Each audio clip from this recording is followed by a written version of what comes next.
nothing I could do to be a good friend. Yeah, I know, but I'm trying to get.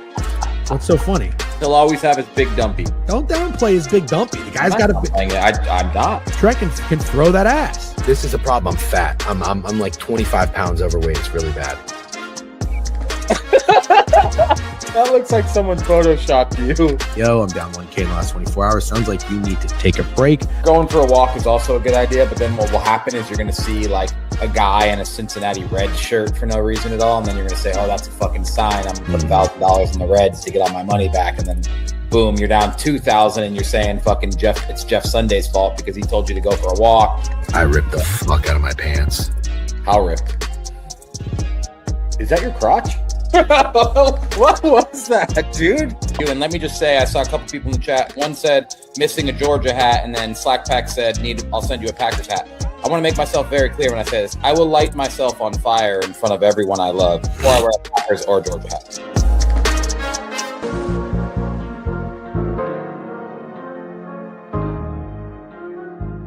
Good morning, ladies and gentlemen. Monday, June 1st, back in the city, back in New York. Steak, it's good to see you. I think your camera quality looks like crispier, whatever the proper word is there, than it has. So I don't know if it's a me thing. Apparently it's not a you thing, or maybe you just look different now that you're 38. Is this the first day of being 38? 37. Oh, you're 37, you young bitch. Yeah, fly hat, by the way. Could also be the hat. Nevertheless, it's good to be back. My wife is on a work call. There's a fire going on, so I am gonna, not like a literal fire, but you know what I mean.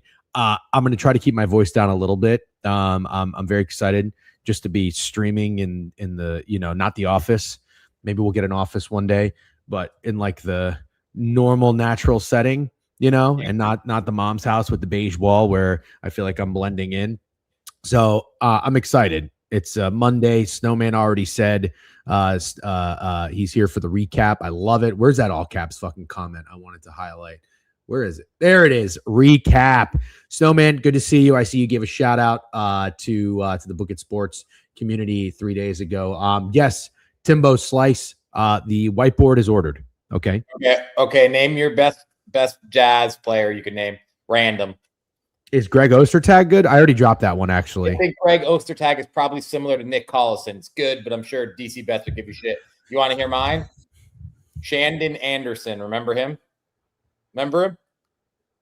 No. I don't think Big Country played for the Jazz. Nerfy Chad. No. Shandon Anderson. Look him up. Jazz player. Shandon Anderson? Did he?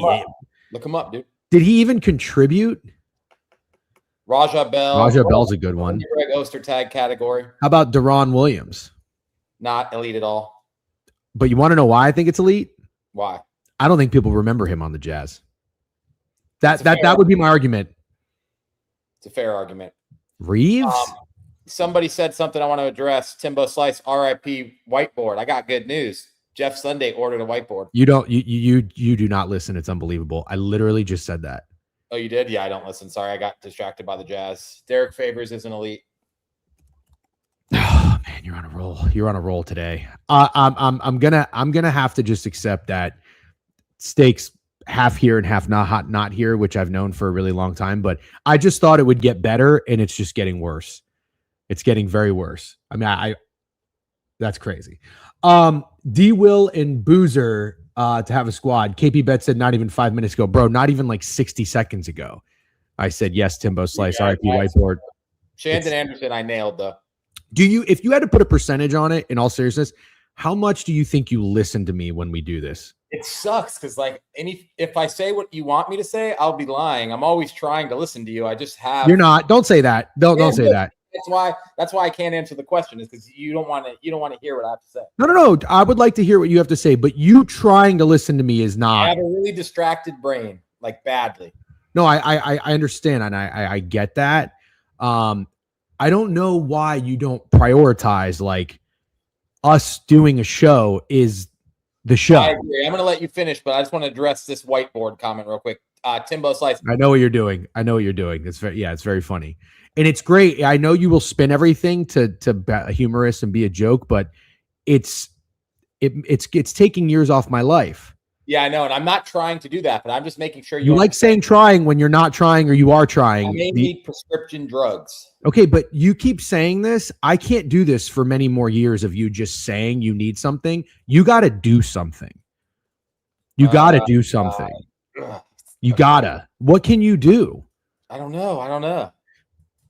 You're just an I don't know guy. I've tried nothing and I'm all out of ideas. You've tried.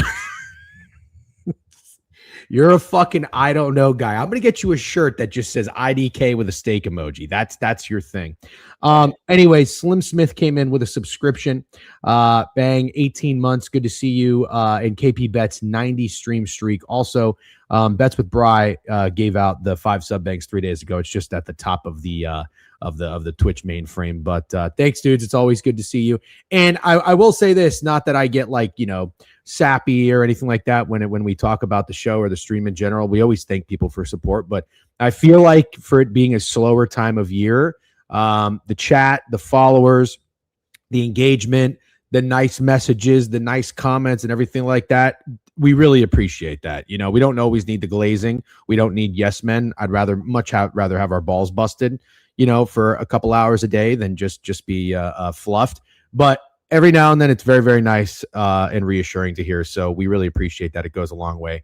And Steak, your birthday tweet, I thought was nice to see how many people wished you a happy birthday. But I do have to say, a lot of people were not happy with me making the tweet about me and saying I had washboard abs.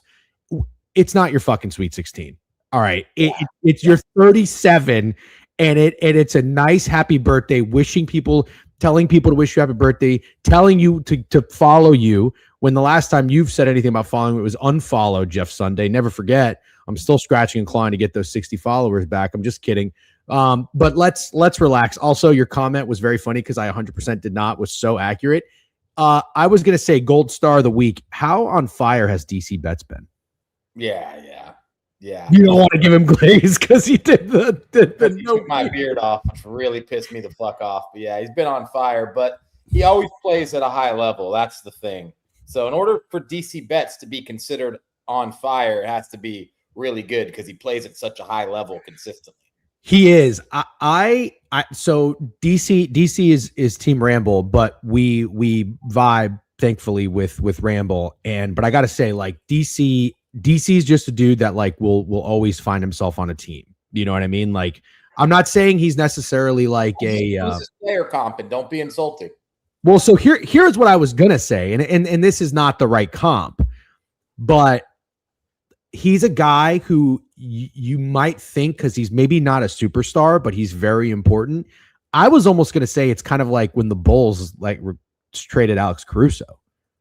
You think he's Alex Caruso? No, but not a direct comp, but like that type of player. Like you want him on your team. You know what I'm saying? Like he can do a little bit of everything. He's not going to, well, I guess he did. Caruso dropped 30, but also at the same time, I'm not saying that he's a free agent or anything like that, but like he's got like Kyle Schwarber potential. Yeah, mine might be equally as offensive, but I feel like it kind of makes sense personality wise too. What about Josh Hart? Yeah, that's good. Yeah, that's my player comp for DC. Yeah. Either's good. DC, don't compare me to that bald bitch. Yeah, I guess it's not the right time to compare anybody to Thunder players because of their performance was so disappointing and underwhelming. But we'll talk about that in a little bit. Caruso now giving off Grayson Allen vibes. Yeah, okay, fine. But let's be honest. Before that Thunder Spurs series, there was nothing wrong with being compared to Alex Caruso. No, not at all. There's still nothing wrong. I'm working on not being a prisoner of the moment, and so I'm not going to be a prisoner of the moment. Steak, what is Jeff's player comp? And Jeff, what is Steak's player comp for this exercise? God, that is really good. To be current players. Before I saw you play Biev, I would have given you TJ McConnell. You can't take the playing Biev thing to an extreme. You just can't. One time everybody saw you play the game of basketball and use it for your basketball player comp. No, because it was one-on-one, a guy 10 years younger than me, a foot taller than me. And let's be honest, now that we plays against guys that are 10 years younger than him and a feet taller than him every fucking day, TJ fucking McConnell. But he also doesn't play one-on-one. I doubt that. I'm sure TJ McConnell plays one-on-one. Okay. Joe Ingles is funny. Joe Ingles is probably good. I will do this. I'm never playing basketball again one-on-one because I know I will get destroyed. And to be fair, I always said going into that I was going to lose like 15-3. I will play like 2-on-2 or 3-on-3 because I think my skill set is much better suited for that, and I will have a much better impression. Like I can't run laterally all that much anymore because it really did fuck up my knee. I thought I tore my meniscus. It hurt for like months after. It's getting a little bit better now, and I'm able to run. Who's my player comp? I think it has to be a thick dude that can hit threes. Whoever that is. Yeah, but also someone who's like not paying attention. Like you kind of have J.R. Smith potential. I can't be J.R. Smith. No, you can't be J.R. Smith, but like you have J.R. Smith in you. You do. Yeah, I can't be Zach Randolph. That's too much of a compliment, TC.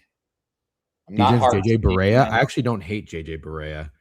Crawford, I don't know. I feel like the best one I've seen is P.J. Tucker. P.J. Tucker's not bad. Yeah, because he'll hit some threes. Yeah, but also I'll say this though, you're soft and friendly. PJ Tucker looks like a mean dude. Yeah, it's true. It's true. But who's like a nice guy on the bench and kind of on the court. You're a sportsman. Who would be like a nice guy? Who's a friendly competitor? Kenny Lofton Jr., Steven Adams, no, Scotty Barnes. 5'10". You guys are giving me fucking. We're just naming every fucking player in the book right now. There's a good one, Joe Ingles. I guess we're both Joe Ingles. There's a good one, Joe Ingles. When you literally just said I'm Joe Ingles. It's a joke, dude. It's a fucking joke. I can't. Now I don't know when you're joking with me. I'm not Draymond Green. I don't think I'm Kyle Kuzma. Bro, somebody's saying Mark Gasol. No. Not even Paul Gasol, Marc Gasol. Anyways, Rav, would love to hear thoughts from both of you on whether Wemby's Game 7 reactions were corny. Yeah, I mean, I want to talk a little bit about the weekend, but I know that this is obviously a very pressing and something that we should discuss. But what do you want to do? Do you want to get into it? Because I should we talk a little bit and then we'll chat. I want to hear how your birthday was. I got to tell you about my Saturday. I got after a little bit, had a good time, and also got to give you the people Papa John's review, because I know that they'll probably either relate or appreciate it.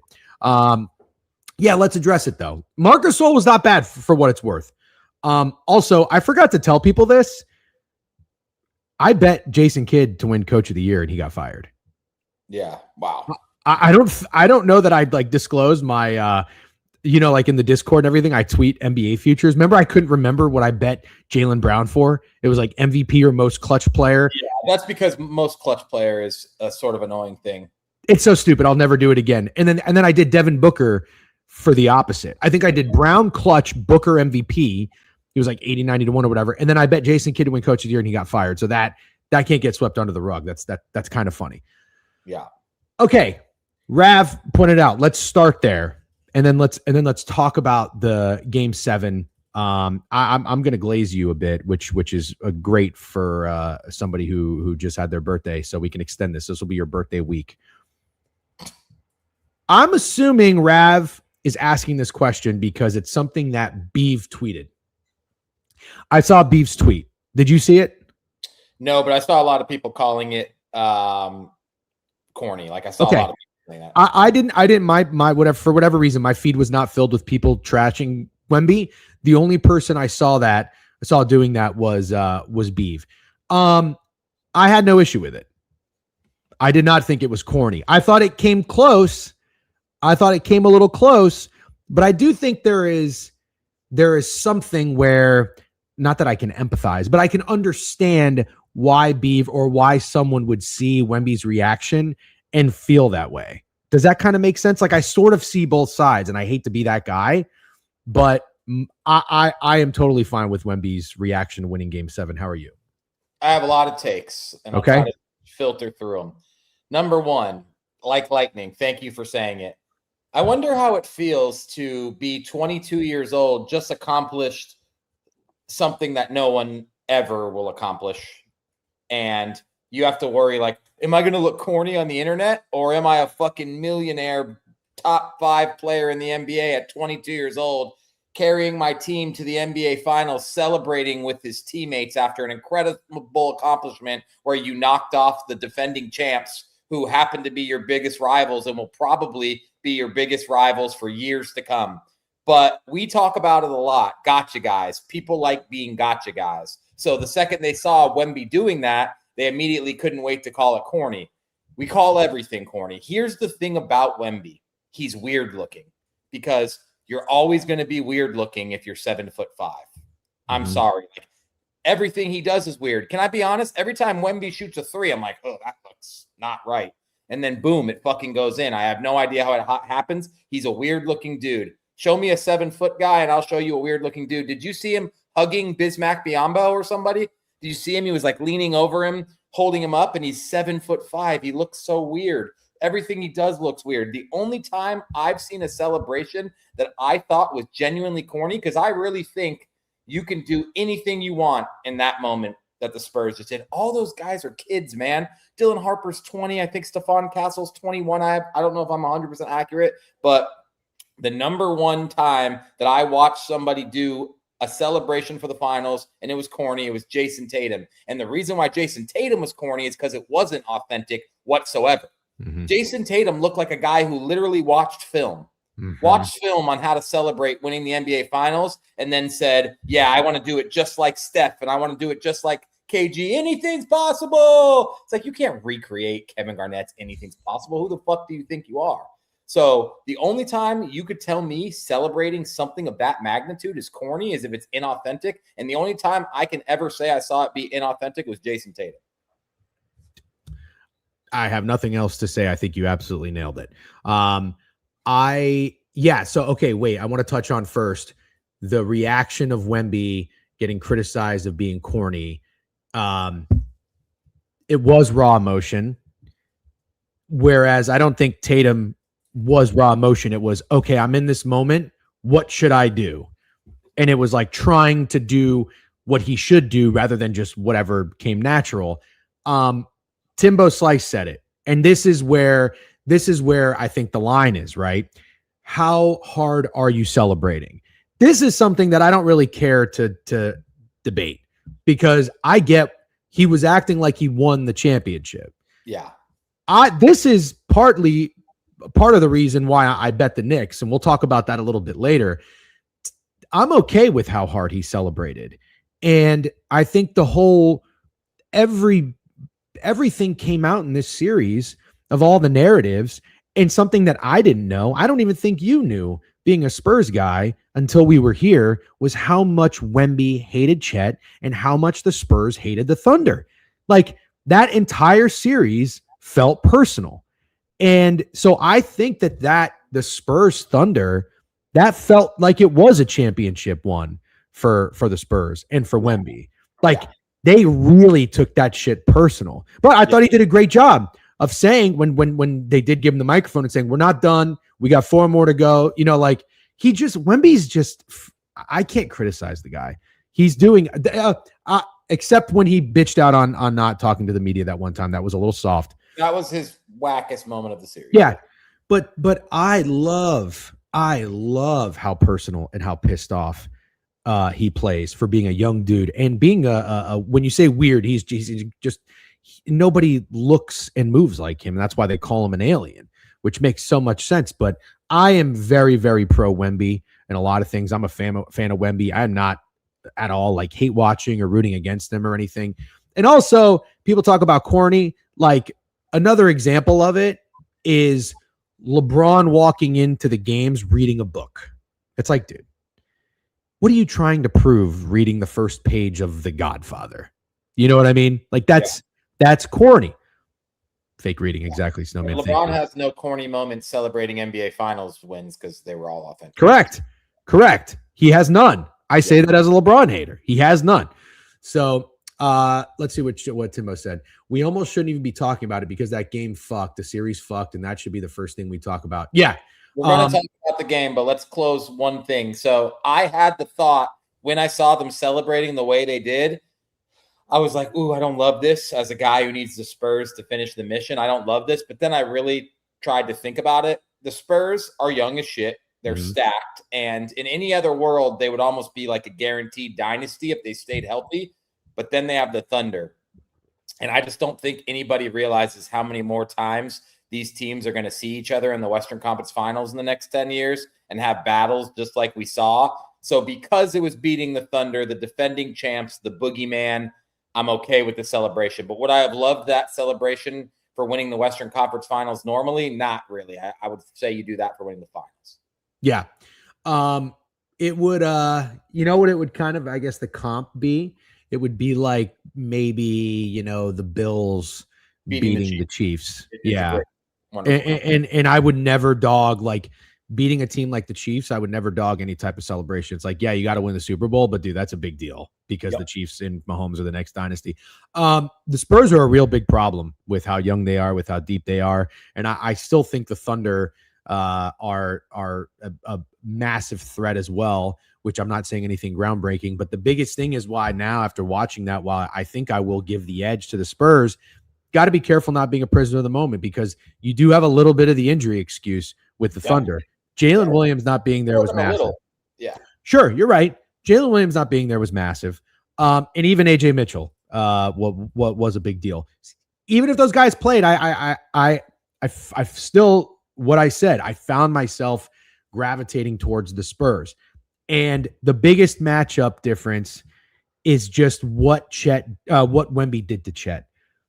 I mean, I was listening to Part of My Take this morning, and Big Cat was saying it felt like Chet didn't even know how to play basketball. It really did. I feel like Chet didn't want to play basketball. He couldn't wait to get rid of that basketball when he had it in his hands. That is scary if you're a Thunder guy, because I totally forgot. They've already paid him. He's on a big contract. Do you remember this? Yeah. I had no idea. Chet is getting fucking paid. So already now you've got a guy in your conference who's like the Mahomes to Josh Allen. And it's like, well, I'm not saying you made a mistake, but I don't know how that's going to get any better. I only feel like that gap is going to widen with Wemby being able to fucking dominate a guy like Chet. Yeah. So here's the thing. Chet had his Ben Simmons moment, but what I'm getting at is this. I think that might have been more than a moment. Like, how does Chet improve against Wemby? Do you get what I'm saying? Against Wemby, I don't know, but what about against everyone else? Doesn't matter, though, because that's the point. You're going to run into them in the Western Conference Final. And if Wemby is capable of taking away your third best player, one of the highest player in Game 7, which is crazy to say. Yeah. How that's a massive advantage. Massive. Yeah.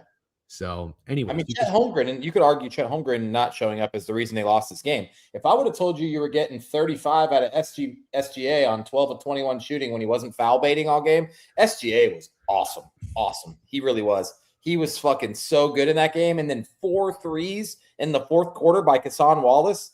Like, if I would have told you were getting that, and honestly, man, what no one's talking about, and it doesn't need to be talked about, but I'll say it anyways, Wemby just wasn't that good. Yeah. There's even a point of the game where the announcers were like, Wemby needs to get back into a rhythm. He's out of rhythm. He looked out of rhythm.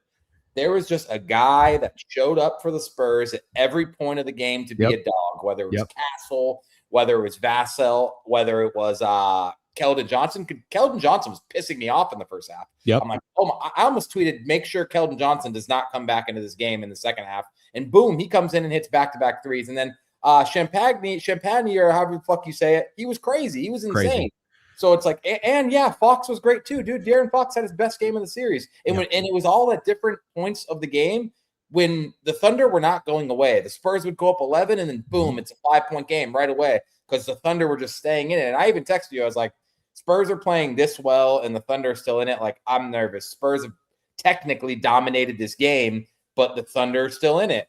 So I don't have a lot negative to say about SGA, Hassan Wallace, really anybody on the Thunder except Chet. He was worse than bad. He was not there. He straight up wasn't there. Champ Penny. I always struggle with that. Oh, Champagne. Hey, I'm with you. I thought it was Champagne. What a dog that guy is. And it's so funny. My stepdad is a huge basketball guy, and he loved Matt McClung. Who was on the Magic for a very long time. And he was like, man, we'll talk about him in a second. How does this guy not get a chance? How does he not get a chance? And then it turns out that the fucking Sixers ended up giving him a chance. And in doing so, they dropped Champagne, if anybody didn't know that, which is crazy. Top 2 inches. Talk about it all the time. When you are shooting a basketball and it's in warm-ups or nobody's there, like, I never care about this. It's like, oh, look at fucking so-and-so make 90 out of 100 threes. When you're in the game, every shooting, I can't shoot. My shooting motion is terrible. But when you're a professional basketball player and you are shooting, a lot of it is mental. It felt to me like Champagne, when he was about to release his shot, you could see it in his eyes. You could see it in his fucking head. He was confident that ball was going in. And to do that on the road in Game 7 is unbelievable. And I have a question before we start talking about the Thunder, which I got to get into Caruso. He was awful.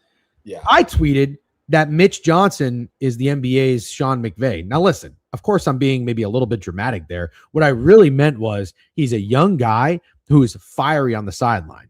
And clearly he's finding success. He's going to the fucking finals. Phoenix Reeves, who used to be in here all the time. Phoenix Reeves is no longer in here. I don't know where he is. But Phoenix Reeves, been a long-time follower. Some guy commented and said, just say you don't know ball, Jeff. I'm like, okay, well, if you don't agree, that's one thing. Phoenix Reeves commented on this post multiple times, and he had a huge problem with it. He was like, oh, my God, seriously, I should actually do a wellness check on him, make sure I didn't fucking ruin his whole weekend with that. People are saying that Mitch Johnson isn't that good of a coach. Well, he has Wemby and all these guys. Well, they were saying Pop is still doing it. He's just a little puppet, blah, blah, blah. I thought, just from what I watched, I loved how he coached the game. I don't think he was just standing there doing nothing. I don't think he was a fucking, what was that guy, that European guy that coached the Cavs, Blatt or something? You remember that guy? Or David Blatt or some shit? What are we talking about? Why are we shitting on Mitch Johnson? Is Mitch, am I that much of a non-ball? I think people just like to do that, man. Who's an NBA coach that NBA fans think is good? Spoelstra. That's the Sure. guy. The guy Spoelstra would be the guy.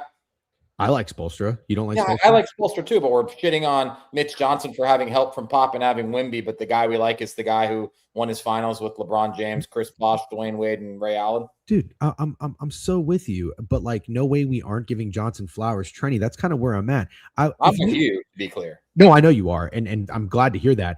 If you don't agree with like putting Mitch Johnson in Sean McVay's category, I'm totally fine with that. But to start shitting on him and saying like he doesn't do anything, I hate that fucking take. I hate it. I think Sean McVay hasn't won quite enough to be like glazed as this idol yet. I'm sorry. Yeah. Yes. Also, yeah, I totally agree with you. I do want to talk about the Thunder. You did a great job, by the way, giving the Spurs all their flowers. Keldon Johnson was awesome. I have one more Spurs take. The Luke Cornett block. Can I tell you who that affects more than anybody? Who? LeBron. Blocked by Cornett, dude. That shit was incredible. That shit was incredible. Incredible block. That made a 4-point game, an 8-point game in like a matter of 10 seconds. Okay. Just think about this though. The best chase down block in NBA Finals history is owned by LeBron James. When you now think of chase, hold on. I see you. Just listen. Just hear me out for a second. I'm not even shitting on LeBron. I'm just talking facts here. I don't even need to say anything because the chat is about to rip you to shreds. No. I'm not shitting on LeBron James. This is just bringing up a conversation. You can disagree. A moment like that in an NBA game, an NBA Finals game, belonged to LeBron James, and I don't think anybody was even close. All I'm saying is, if you're LeBron, that's got to be a little annoying. Not even, dude. When you think of chase down blocks, and it's not even a Finals game. When you think of chase down blocks, you now have competition. You got a guy right there next to you. That was unbelievable. No, are you kidding me? No, dude. No. This is crazy. Isn't even remotely relevant. You don't think that block was remotely relevant? No, remotely relevant is inaccurate. It is remotely relevant. That's about all it is, though. Okay. Jeff, hat off, man. You're really fucking good at rage baiting a group of 170 adults. Thank you. Okay, that's fine. I'm not saying that block was better than LeBron's. LeBron's is better. All I'm saying is you've got company. I don't know how you can dispute that. You sound like Colin Coward. No. When he goes on that speech about we don't need you anymore, LeBron, we're good. We got Ben Simmons. LeBron, you can go. We don't need you anymore. We got Luke Cornett. We're good. No. I would never do that. All I'm saying is when you think of chase down blocks, you've got two that come into your brain. There was only one. You have two. People are acting like that block was nothing. That block is going to be talked about. No. There's a big difference between that block being nothing and it being LeBron James-esque in a 3-1 comeback in the NBA Finals against the best NBA team of all time. But you just said it. It was a huge block. It turned a 4-point game to an 8-point game. No, it was a huge block. You could make an argument that it was the second biggest block in NBA playoffs history, and I still wouldn't compare it to the LeBron one. Okay, but here's my question. I'm sure LeBron is totally fine sharing a little bit of his limelight with Luke Cornett. You think so? Hold on. Last question. We'll move on. You just said that's the second best block in NBA playoff history. Could be. Okay, hold on. What was the second best block in NBA playoff history? Exactly my point. Nobody fucking knows. That's my point, you dumb fuck. No one's going to remember this Luke Cornett block. No. You just made my point. What are you talking about? No. You made my point. What's the second best block in NBA playoff history? No one gives a fuck. You think they're going to give a fuck about this Luke Cornett one? There wasn't one. That's my point. Yeah. See, help me out, buddy. There wasn't one. Nobody knows it. This is my point. You just made my point. Both points are accurate. Thank you very much. I'm feeling kissy is funny. Good old fashioned point off. Just made Steak's point. No, you just made my point. We are having a good there was no second best block in NBA playoffs history. Now there is. So it's LeBron. There still isn't, buddy. There still isn't. You're being a prisoner of the moment. You know what? That's crazy. Yeah. That is crazy. You are disrespecting that chase down block. Oh, I have one more thing to say about that. I'm so glad it wasn't a foul because you know, if you really wanted to get technical, there was body there and it could have been called a foul. I gave the refs glaze. They did a great job. Do you agree or disagree? Oh, of course I agree. The officiating was almost perfect. Seriously. It was almost perfect for a Game 7. There were so few calls. 2 were challenged and overturned, if I recall correctly. Max from PMT said that was a foul, by the way. And Big Cat called it a cop take. Dude, it really, these annoying fucking NBA fans who love to be like, oh, Jeff, that is a foul. This is my whole point. What is and isn't a foul needs to be changed. You could argue that should be a foul. Get it out of the fucking rule book, baby. You can get a little body on body. Everybody says he touched him. There's contact. Give me contact. We need contact. Make it a physical sport. That, I just want to make sure I'm clear. That was a phenomenal job by those refs not calling that a foul, because in a lot of situations, when you see a play like that made at the basket and it looks even remotely physical, they will just blow the whistle. Yeah. No questions asked. So great job. I agree. You guys are unbelievable. Giannis opposite block on Ayton in the finals to save the game was one of the greatest blocks of all time. Damn, I don't really remember that one, and I had the Bucks to win that. Well, we asked you guys to help. Yeah, I know. Thank you. Steak Thunder. Very, very, very disappointing from them. It was like SGA and everybody else. Jared McCain kind of did what he could, in my opinion. There's only so much you can get out of a bench player like that. Caruso was probably, in my opinion, the most frustrating player. Like Chet, whatever, he's fucking useless. The second Jalen Williams did pretty well, I thought. No, the second Jalen Williams was awesome. Yeah, he was. You're right. I thought that Alex Caruso was, I'm not saying he was intentionally throwing the game. I am just saying that when he was going to the basket, it was the opposite of the point I was making with Champagny, where when Champagny was releasing the ball, he was telling himself, I'm making this shot. Caruso was going to the basket and he'd be like, I don't know if this is going to go in. Like that was in his brain. I got to take about Caruso. Take it up. I think he got outside of himself. I think in this series specifically, Alex Caruso started acting like a guy that he wasn't, because there's a difference. And hear me out on this. Alex Caruso is a Swiss Army knife, glue guy, respected veteran that you can count on to play good defense and hit open threes and not cost you the game. What he's not, in my opinion, is an enforcer. And it felt like at some point in this series, Oklahoma City was like, we need an enforcer, and we got a bunch of fucking TikTok dancers. Jared McCain's not going to be the fucking enforcer. Who wants to be the enforcer? And Alex Caruso was like, I guess I'll do it. And they're like, boom, you're an enforcer now, but he's not.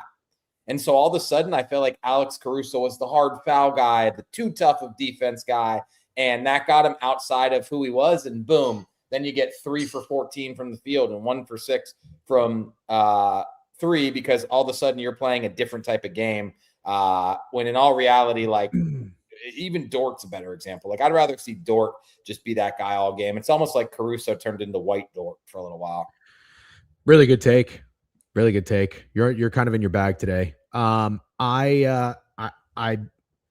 think I may have. Let's talk about Dort now for a second. Maybe I overestimated Dort. I thought he was a pretty good player. It felt like, I don't know if just this whole playoffs or this series specifically, it felt like he was a liability. He was offensively. He's a really good defender, but things start to happen when you don't have Jalen Williams. I'll be honest. I saw the chat try to say, like, they don't think Jalen Williams is that good. Man, I don't think that's a good take. And if Jalen Williams plays on another team and he's the best player on that team and a top 15 player in the NBA, call me crazy. Just don't be surprised. Do not be surprised, because Jalen Williams as a second option played his role better than really almost any second option I can think of in the NBA off the top of my head.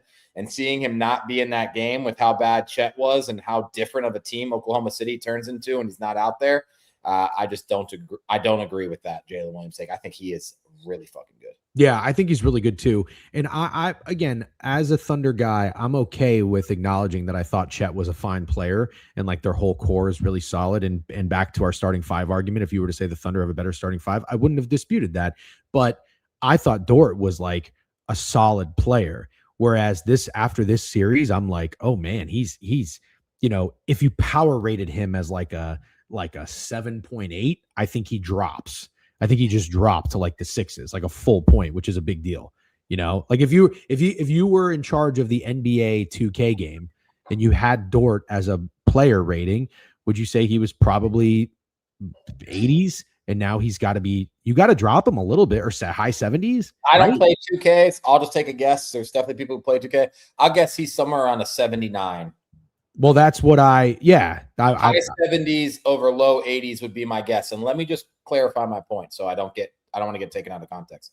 I'm not saying that he currently is. I'm saying I believe he will be if he's the number one option on a team. I'll even go as far as to say like top 12 if he ends up being the number one option on a team. Okay. So I'm with you on where he is, but my question to Dort is, after what he just did, would you drop him? And if so, how much? Like, no, I'm not overreacting about any of this stuff with the Thunder, because Jalen Williams got hurt and AJ Mitchell got hurt, and all of a sudden a bunch of guys in the Thunder that were the best people in the NBA at doing their job had to do different jobs.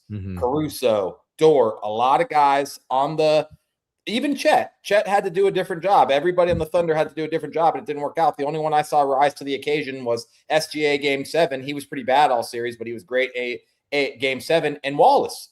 Wallace hit huge shots. If Wallace doesn't hit 4 threes in the fourth quarter, the Spurs literally win this game by 15-plus points. They do. Yeah. Shout out me for my over 2.5 case on Wallace threes bet. That was sharp as shit. Saw his pregame interview, and he just looked dialed. Couldn't hear what he said though. Steak, on that note of glazing, I would like to give you your glaze for your Spurs read. Not even so much of betting them to win the series, and I'm not going to talk about your just blindly betting them every game. What I mean is acknowledging that the Spurs had what it took to make it and potentially win the NBA Finals. Because you got them, I thought you got them at 18-1, but I think you posted your ticket and it was 15-1. I know at the time we were limited. Damn purple book. Yeah. So, and again, if anybody doesn't remember this, I'll give you the quick story. Steak and I went to Dallas for the Book It Sports Super Bowl party.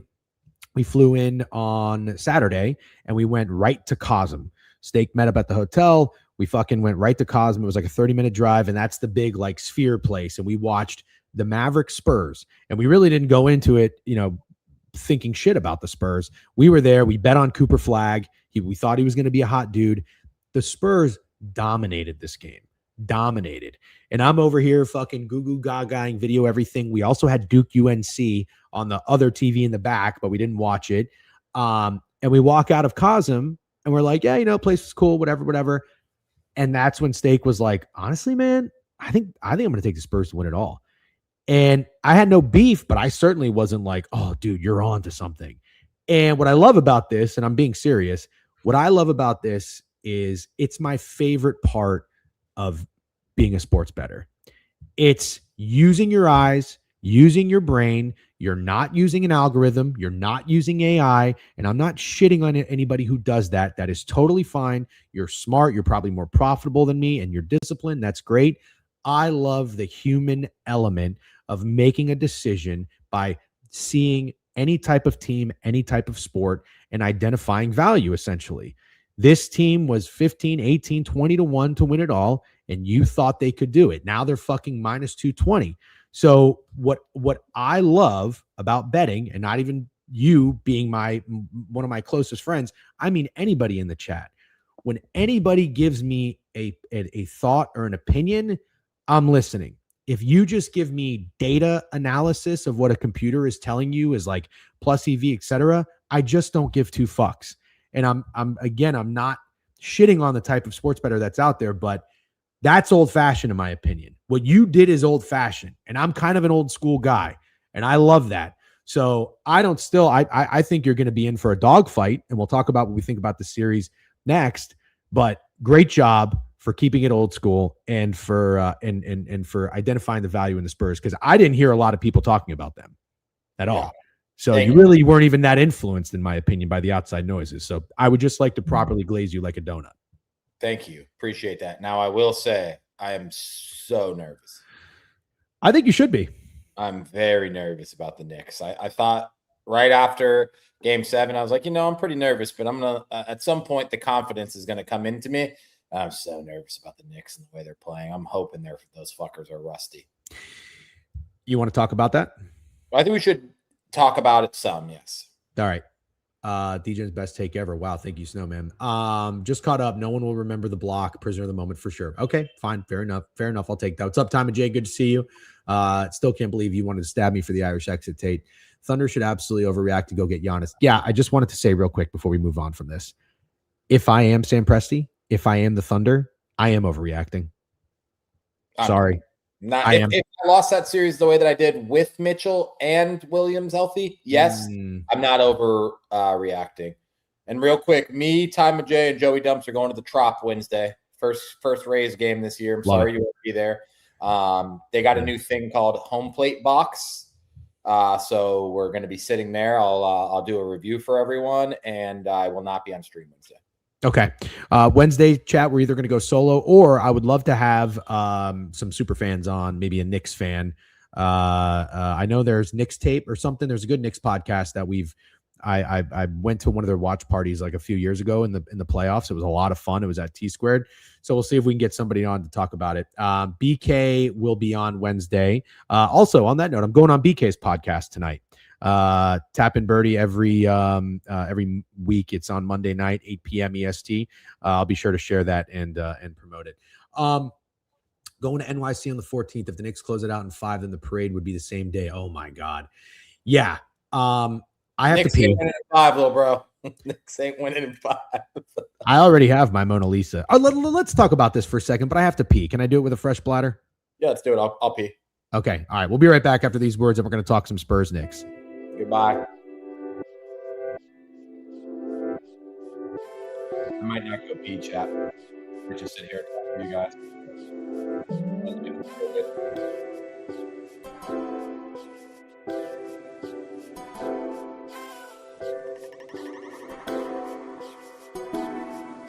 Internet block. Lucky and half. All my homies. I'm checking up. We can get a birthday recap, so man, I'll wait for Jeff to come back for that.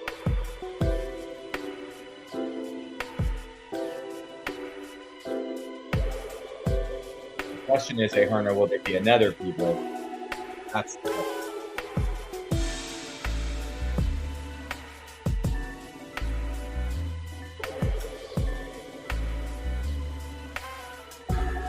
You did not go pee.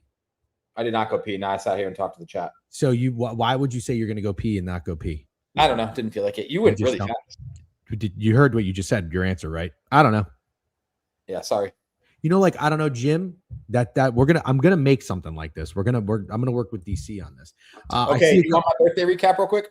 I do. Yeah. Talk to me about your birthday. How was it? I did nothing. I mean, I did. You went out? No, I didn't go out. I went out to dinner. That's the most I did. I went out to a nice dinner. Kabuki Sushi, great place, by the way. I feel like you've been there. Mm-hmm. Amazing place. But I want to say, I think I've fully embraced, and this is really the only interesting thing to talk about when it's my birthday. I've been saying it for a couple years because I partied so much in my 20s and even in my 30s. Like, I didn't turn 30 or I didn't even have a kid and stop partying. I just kept partying. Oh, I know. Drinking forever, going on trips. Every trip is a drinking trip, whatever. It's like the first year that I think, and maybe it's because I did that 8-day trip to Europe where I'm like, you know what? I want to fully embrace being washed. I'm so washed. Mm-hmm. Like, talk about NBA player comps. I need to be some. PJ Tucker's good because he's washed. Mm-hmm. I could be Udonis Haslem or whoever, Bismack Biyombo, whatever. I am so washed, and it's really nice. I know it's boring if you're listening to this and you're in your 20s. You're not going to understand, but you'll get there one day. I am washed up, and it's very enjoyable. Yeah. I'm right there with you. You know that. I'm a couple years ahead of you, obviously, physically, but like also on the insides. I got started at a young age. We had a great run in our 20s. And I do, unfortunately, I mean, if we were doing this 10 years ago, I think we would shit on everybody else. No, not that I ever make it a competitive thing or anything like that, but Chad, you'd have a great time. You just would. but we still do as much as we can. We're old, we're tired, we still have some fun. I kind of enjoy being the unks. But you're absolutely right. I mean, you have no idea how much it hurt in Toronto to not be able to stay out past like 11 o'clock, with the Gate 14 guys and everything. It was just like, I tried to do a shot of tequila. I tried the energy drink. I tried the cigarettes, and I'm like, I'm just done. I'm done. I think there's an important thing to mention about you. You can at least go medium. Yeah. Like you could go medium. You could stay out till 11. Let me just tell you right now, if I'm getting it to 11, I'm going to 2. Yeah. Yeah.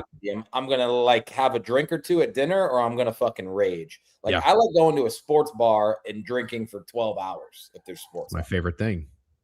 But that's the thing though. When you go to a sports bar and you drink for 12 hours, you're usually doing it at like, you're starting at like a decent time. Like getting started late for me is tough, because I go to bed at like 10 o'clock. How late of a night out? Oh, dude. Joey Dumps is saying is I never shut down. So Nope. Joey Dumps never shuts down. He could party all night into the wee morning. Yeah, I could get to 2 for what it's worth. I could. It's just that I also went out and drank at like 1 p.m. that day and was at the game. I went back and shut it down at the hotel. And I'm like, I know when I go out, I only have like a couple hours in me. Speaking of that, I have a quick story from my weekend. So actually, fun fact, I don't know why I didn't do this intentionally, but I'm wearing the Rounders Bar shirt. It's a sports bar that opened up in Greenpoint. It's a great place. It's one of my favorite bars. They had a fire. They shut down for a couple of months, but they're back open. So I'll try to make this quick, or I cannot make this quick. How are we doing on time? 10:51. You got no sort of rush. Are we okay with a quick story time? Definitely. Okay. So Saturday, I had a busy weekend of work, so I had to fly back Friday. Saturday, I go out. Wife comes in with me into the city. She wanted to go shopping, so I went, did my appointments, come back, and we had talked about, hey, Game 7. We got a nice week, a weekend in the city. Like, what are we doing tonight? It's Game 7. We're going to watch it. Cool. So my wife was like, where are we going to watch it? You want to watch it at home? You want to go to a bar? I was like, actually, let's go to a bar. Let's go to Rounders. It's a good time. It's a good spot. They're a Knicks bar. Knicks games, forget about it. Like this game, it's going to be a great vibe. So we're like, all right, let's get mentally prepared for some bar food, right? She likes bar food. I like bar food. They got a great burger. I posted a picture of it with the sesame seeds. It looks really good. Awesome burger. Yeah. Awesome. And their other thing on the menu was like 2 jumbo hot dogs that also looked very good. I didn't get that this time. You can't get both. But anyways, I finish up the showings and we're heading back in and it's like 4 o'clock. So she's hungry. And it's like, I'm not starving, but I could eat. So it's that weird in between time of like, what do we do? We know we're going to go to the bar in a couple hours. We're going to get there around like 7, have our bar food. Do we just get a filler, like a smoothie or something? And I proposed, why don't we just go to the bar now? So, but I know when I start drinking, I have a shelf life and I'm going to start to get tired. It's like, all right, how about we switch it up? Let's go to the bar at 4:30, whatever. Then we'll just go watch a game at home. But at least we got a couple hours of the vibe. You know what I'm saying? Yeah. So go to the bar, sit down. It's kind of chill. It's kind of slow. She even asked me like, what sports are on? I'm like, I don't know. There's baseball. I got a bunch of fucking wagers, out there. I told Biev this, but there was a tennis match. We watched tennis. And then there was golf, and then there was something else. Not a whole lot going on. Well, my wife is kind of a little bit like you. I think you probably know this, where it's like when she starts drinking, she likes to party. And she's also similar to you, where it's like she doesn't really like to drink. Like I'll have a beer or two at home just for a little, take the edge off, have a nice little buzz, relax. When she drinks, she likes to party. She also likes bars.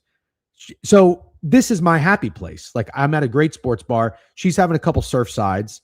I had a couple beers, switched to rum and cokes after. Next thing you know, we fast forward. It's like 7:30. Had the burger. The game's about to start. The place is getting packed.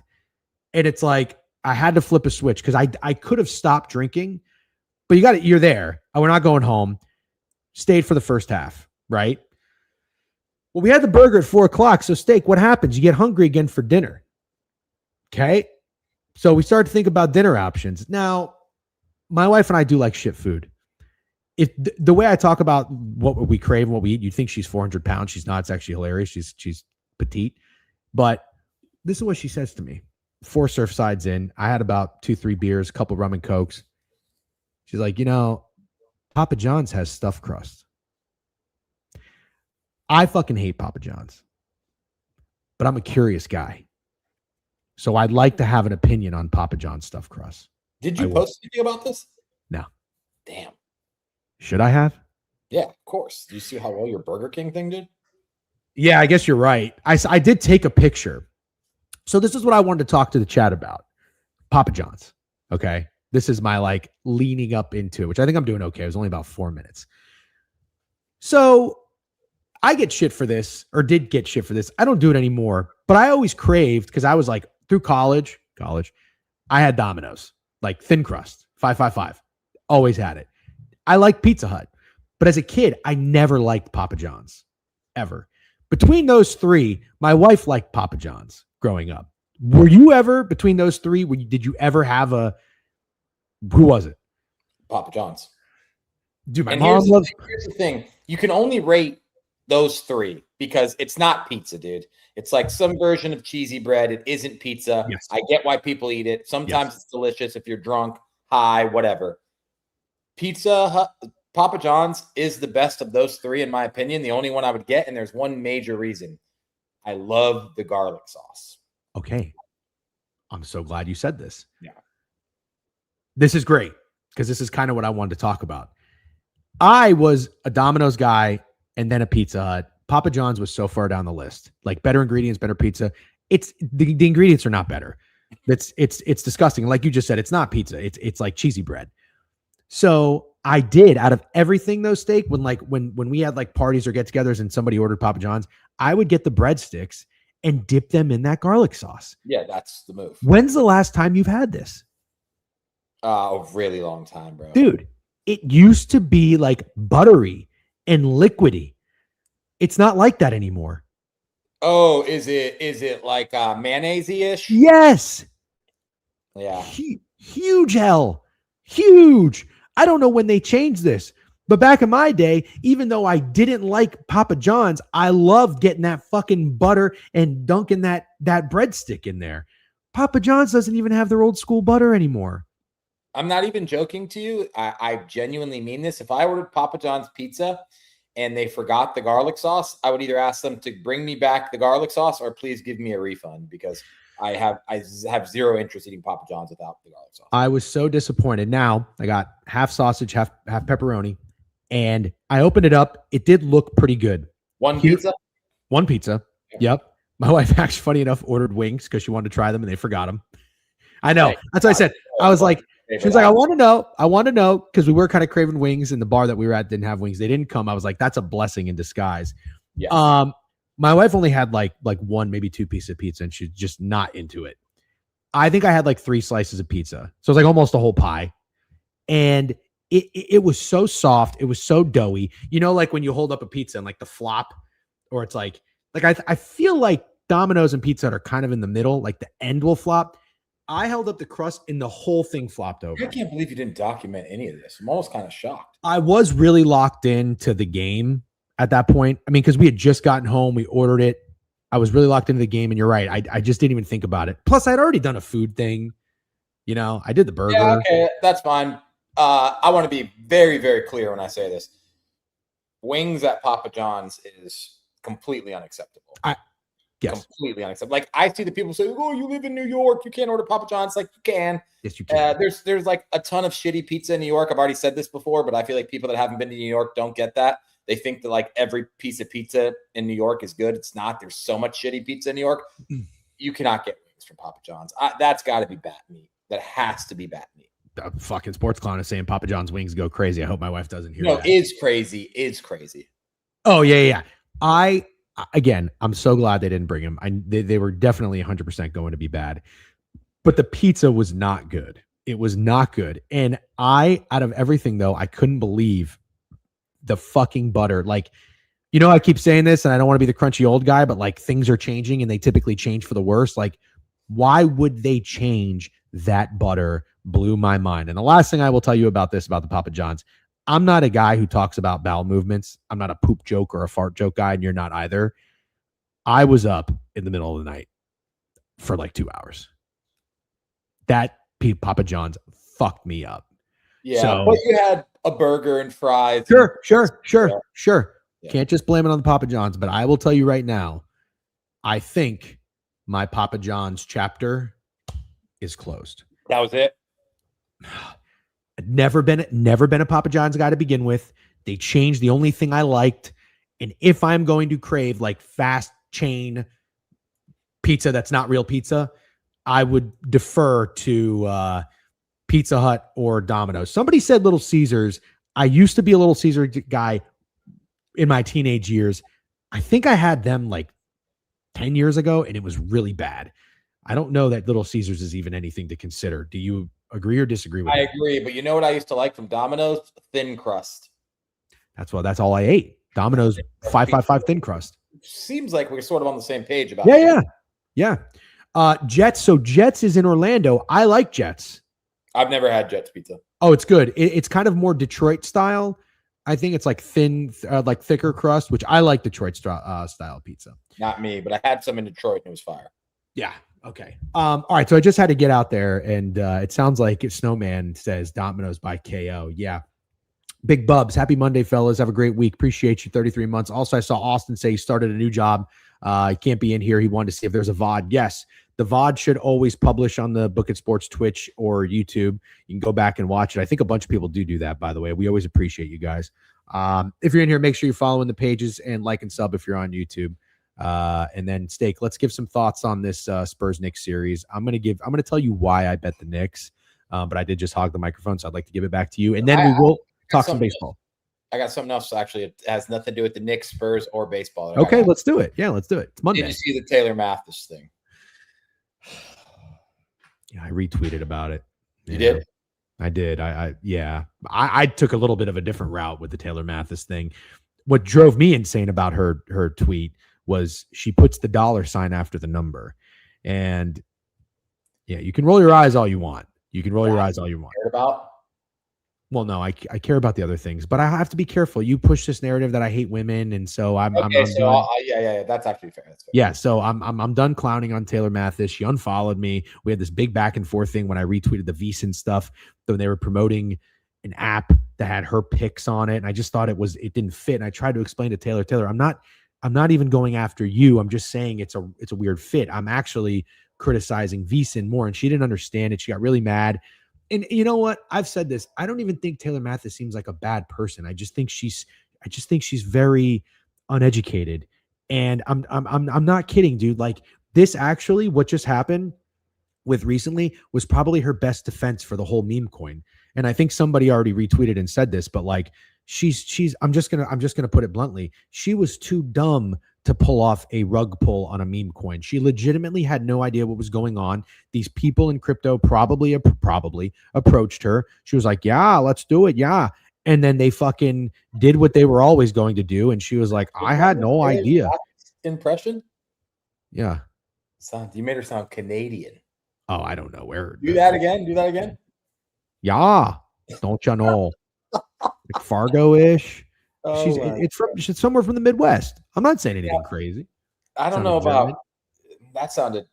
Sounded Canadian. So I think for the most part, you touched on everything that needed to be said. You know what I disliked the most about what she did specifically? Well, hold on. Are you going to say what she did if anybody didn't know? She works for Polymarket now, which I don't know. Can I say that? No. We probably shouldn't. She works for the prediction market that starts with P. Sorry. And she said she was betting the Spurs, but the bet was on the Thunder. That's correct, right? Yeah. She bet no that the Spurs will win by 3 or more or something like that. So here's where she lost me. Somebody in the comments fairly nicely told her she made the wrong bet. They didn't say like, you dumb B word or anything. They just said, I think you bet the Thunder. To which she still then doubled down on. You bet no on prediction markets. That's how it works. So she's obviously being paid by this company and she has no idea how to use the app. And she's too stubborn to say, oh, you're right. I actually did. It was a mistake. Because you know how this would have went away if she literally responded like, oh, yeah, I made a mistake. I'll go ahead and make the right bet and boom and fix it. But instead, she's too stubborn and she left it up all day. It's like you're sort of asking for it, but you did nail it. She totally seems like someone who could fall for a crypto rug pull without having any idea what's going on. And that, what you just said is a great point. That is actually what I tried to do when she came at me I was like, no, Taylor, this actually has nothing to do with you. Like, you are who you are. I just think it's VSiN is for like old heads. Yeah. And it wasn't a right fit. And she just didn't understand it. And what you just said, like, here's my biggest problem. You and I know we're dumb. We know we're idiots. We don't try to pretend to be smarter than anybody. And if we do something stupid and someone tells us, and it is stupid, we'll acknowledge it. My biggest pet peeve with people is that they are not aware of who they are. Like, just own it. I think Taylor thinks she is an actually like smart, intelligent sports bettor.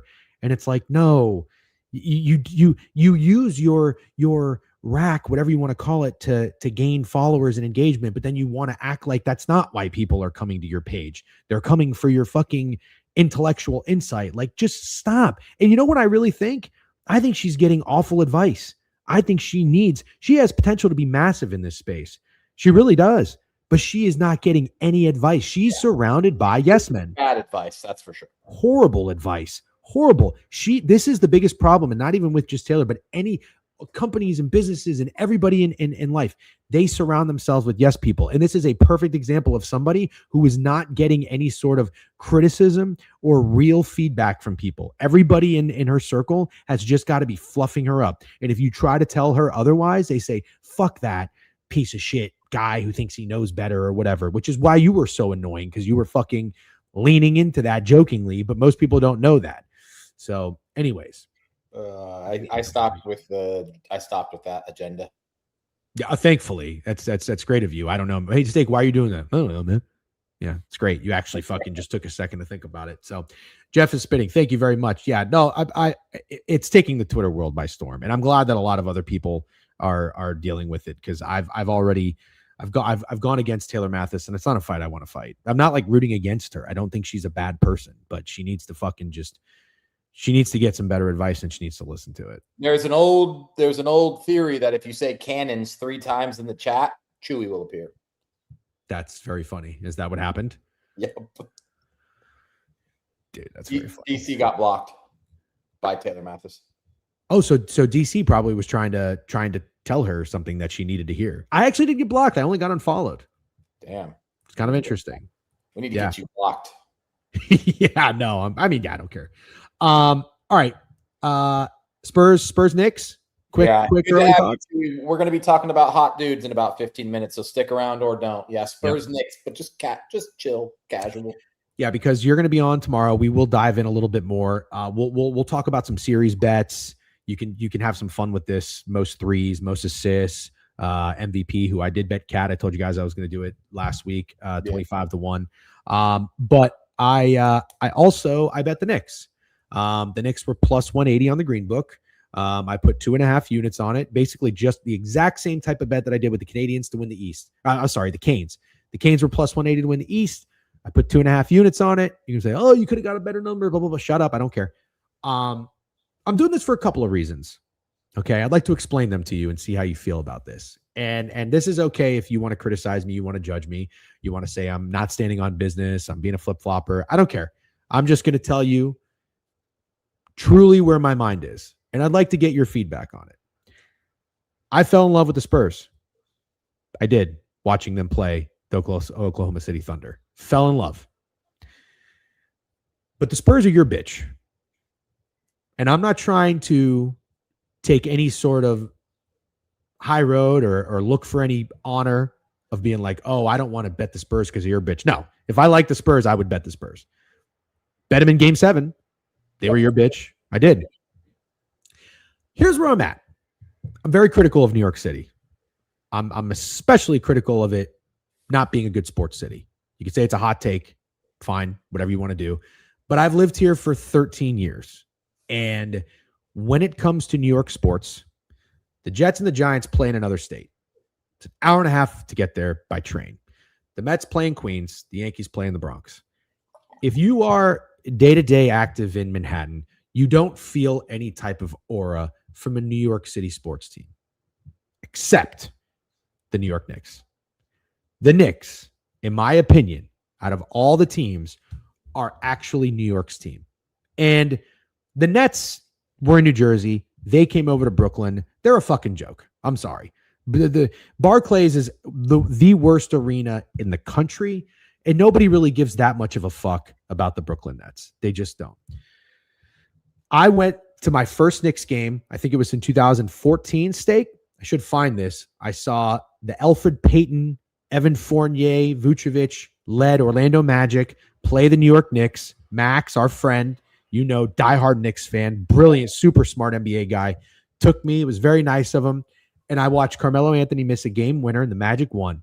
But I remember in my first experience at a Knicks game, I was so impressed with Knicks fans. And all ages, but especially like I sat next to these like 3 kids who could not have been older than like 10 years old.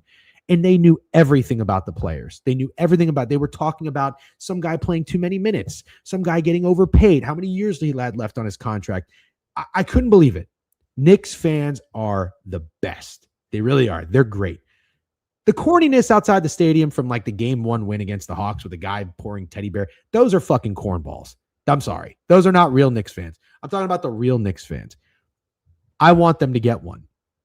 I want it for the city. I don't care for the fucking Yankees or anybody else. I mean, I'm a Rangers fan, obviously, but like this is the New York sports team that lights a fire under the asses of all 5 boroughs.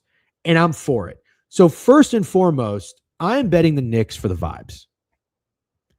I'm going to stop there. Do you have a problem with that type of wager? Not at all. I really can't think of any problem I could think of where a guy who lives in New York City and doesn't have any ties to the San Antonio Spurs likes the Knicks. And for the most part, you'd like the Knicks somewhat all playoffs. I have zero issue with you backing the Knicks, liking the Knicks. I have zero issue with your take about Knicks being the team of New York, but I would give some pushback on the Yankees. And I know what I think your argument would be is that the Mets exist, so the Yankees don't own all 5 boroughs, but I feel like Yankees are very close to being New York's team as well. And when they're in the World Series, you see that, but I get what you're saying.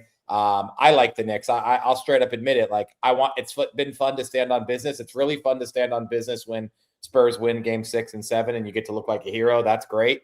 The way the Knicks have been playing, I am incredibly nervous about this series. Now, I will mention one thing. Stephon Castle is like my favorite player on the Spurs. Mm-hmm. I love watching him hoop. He's fucking awesome. I felt like he was like a second away from losing his cool in game 7, which is like the worst time to do it. Like, did you see where Alex Caruso had the foul that they reviewed for the flagrant? And so Dylan Harper had to hold on to his back to make sure he didn't go up and fight Alex Caruso. I'm not 100% sure that if Dylan Harper didn't do that, that Castle wouldn't have taken a swing at Caruso. I just hope all these young kids are able to keep their cool. I feel like the Knicks are absolutely guaranteed to keep their cool. I think the Spurs are a better team. I will stand on that. I do think the Spurs are better and should win in 6 games. But I have my concerns about the experience of the San Antonio Spurs. I'm with you. And now let's talk. So that was my first half of why I'm betting, why I bet. I keep saying I'm betting, why I bet the Knicks. Now let me give you the second half. As much as I respect the Spurs and what they just did, you said it, I have also respected the Knicks. I've loved the starting 5 they have put together.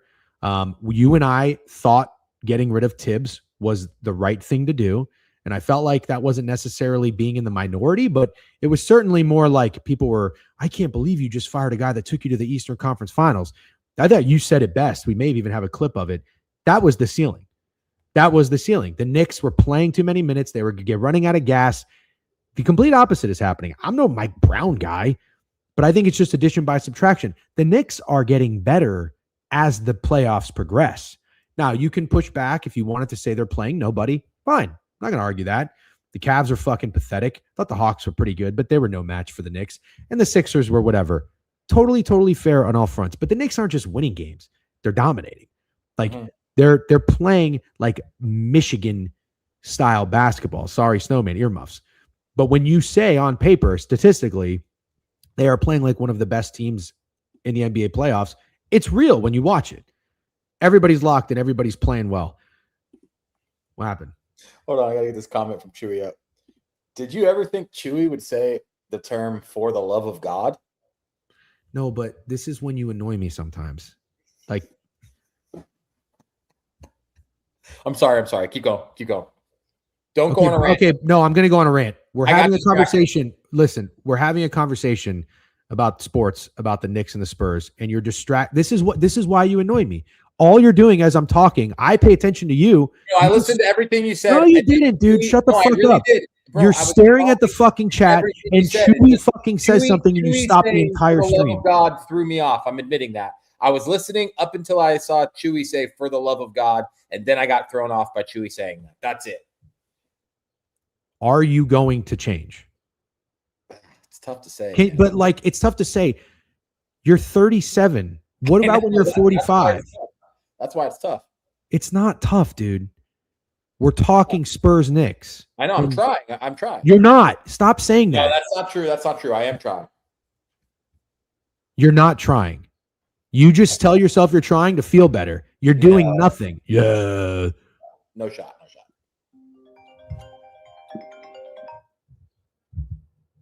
Would have been a great time for a corp call.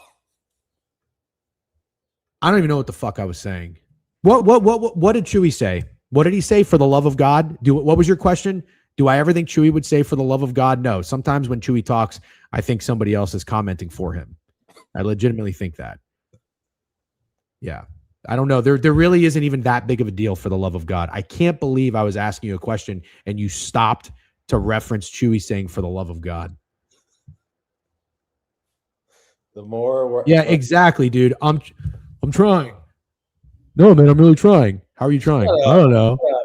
That's what you do. That's what you do. Stop backing up my fucking point.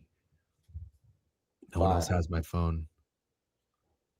For no reason. No, I was. So remember when the Michigan Wolverines were dominating in the beginning, the first half of the season, people were saying statistically, analytically, whatever it was, Michigan was one of the best college basketball teams.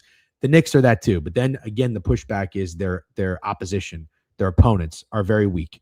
The East is very weak. All of that is very legitimate. I think the Knicks are playing really good basketball. But now what the conversation is, or becomes, is does the rest affect the Knicks? So sorry, I just want to make sure I understand what you're saying about the Knicks specifically. Are you saying the Knicks are statistically the best basketball team, or they've been playing like that in their last 10 games? Well, I sent you a tweet. Do you not remember it? I don't even know if you read it. I don't know if you read anything. I referenced your tweet in the last time we talked about the Knicks. It's statistically over the last 10 games, they've played the best stretch of basketball in NBA history. Correct. So that's what you're referring to. Didn't I say that?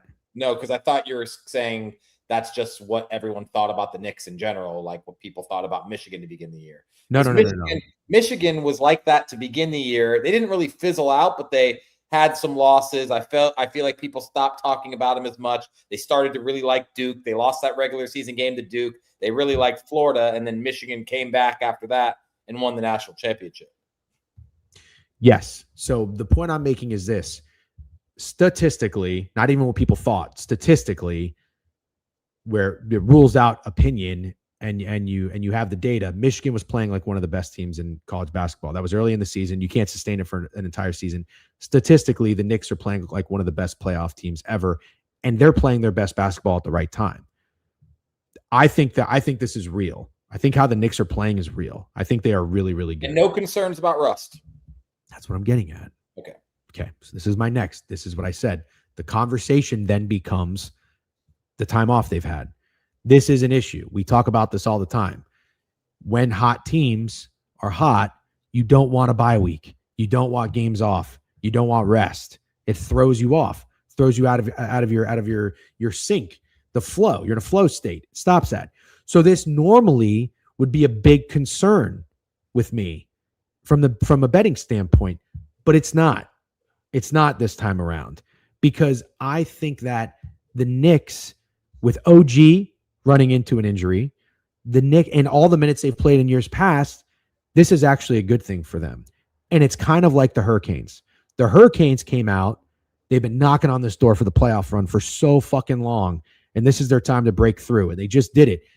The Hurricanes had that game one punch in the face, woke them up. Now, you could say that very well could happen to the Knicks in game one of the series, especially since they're on the road. but I'm not entirely sure. And this is why I'm not sure.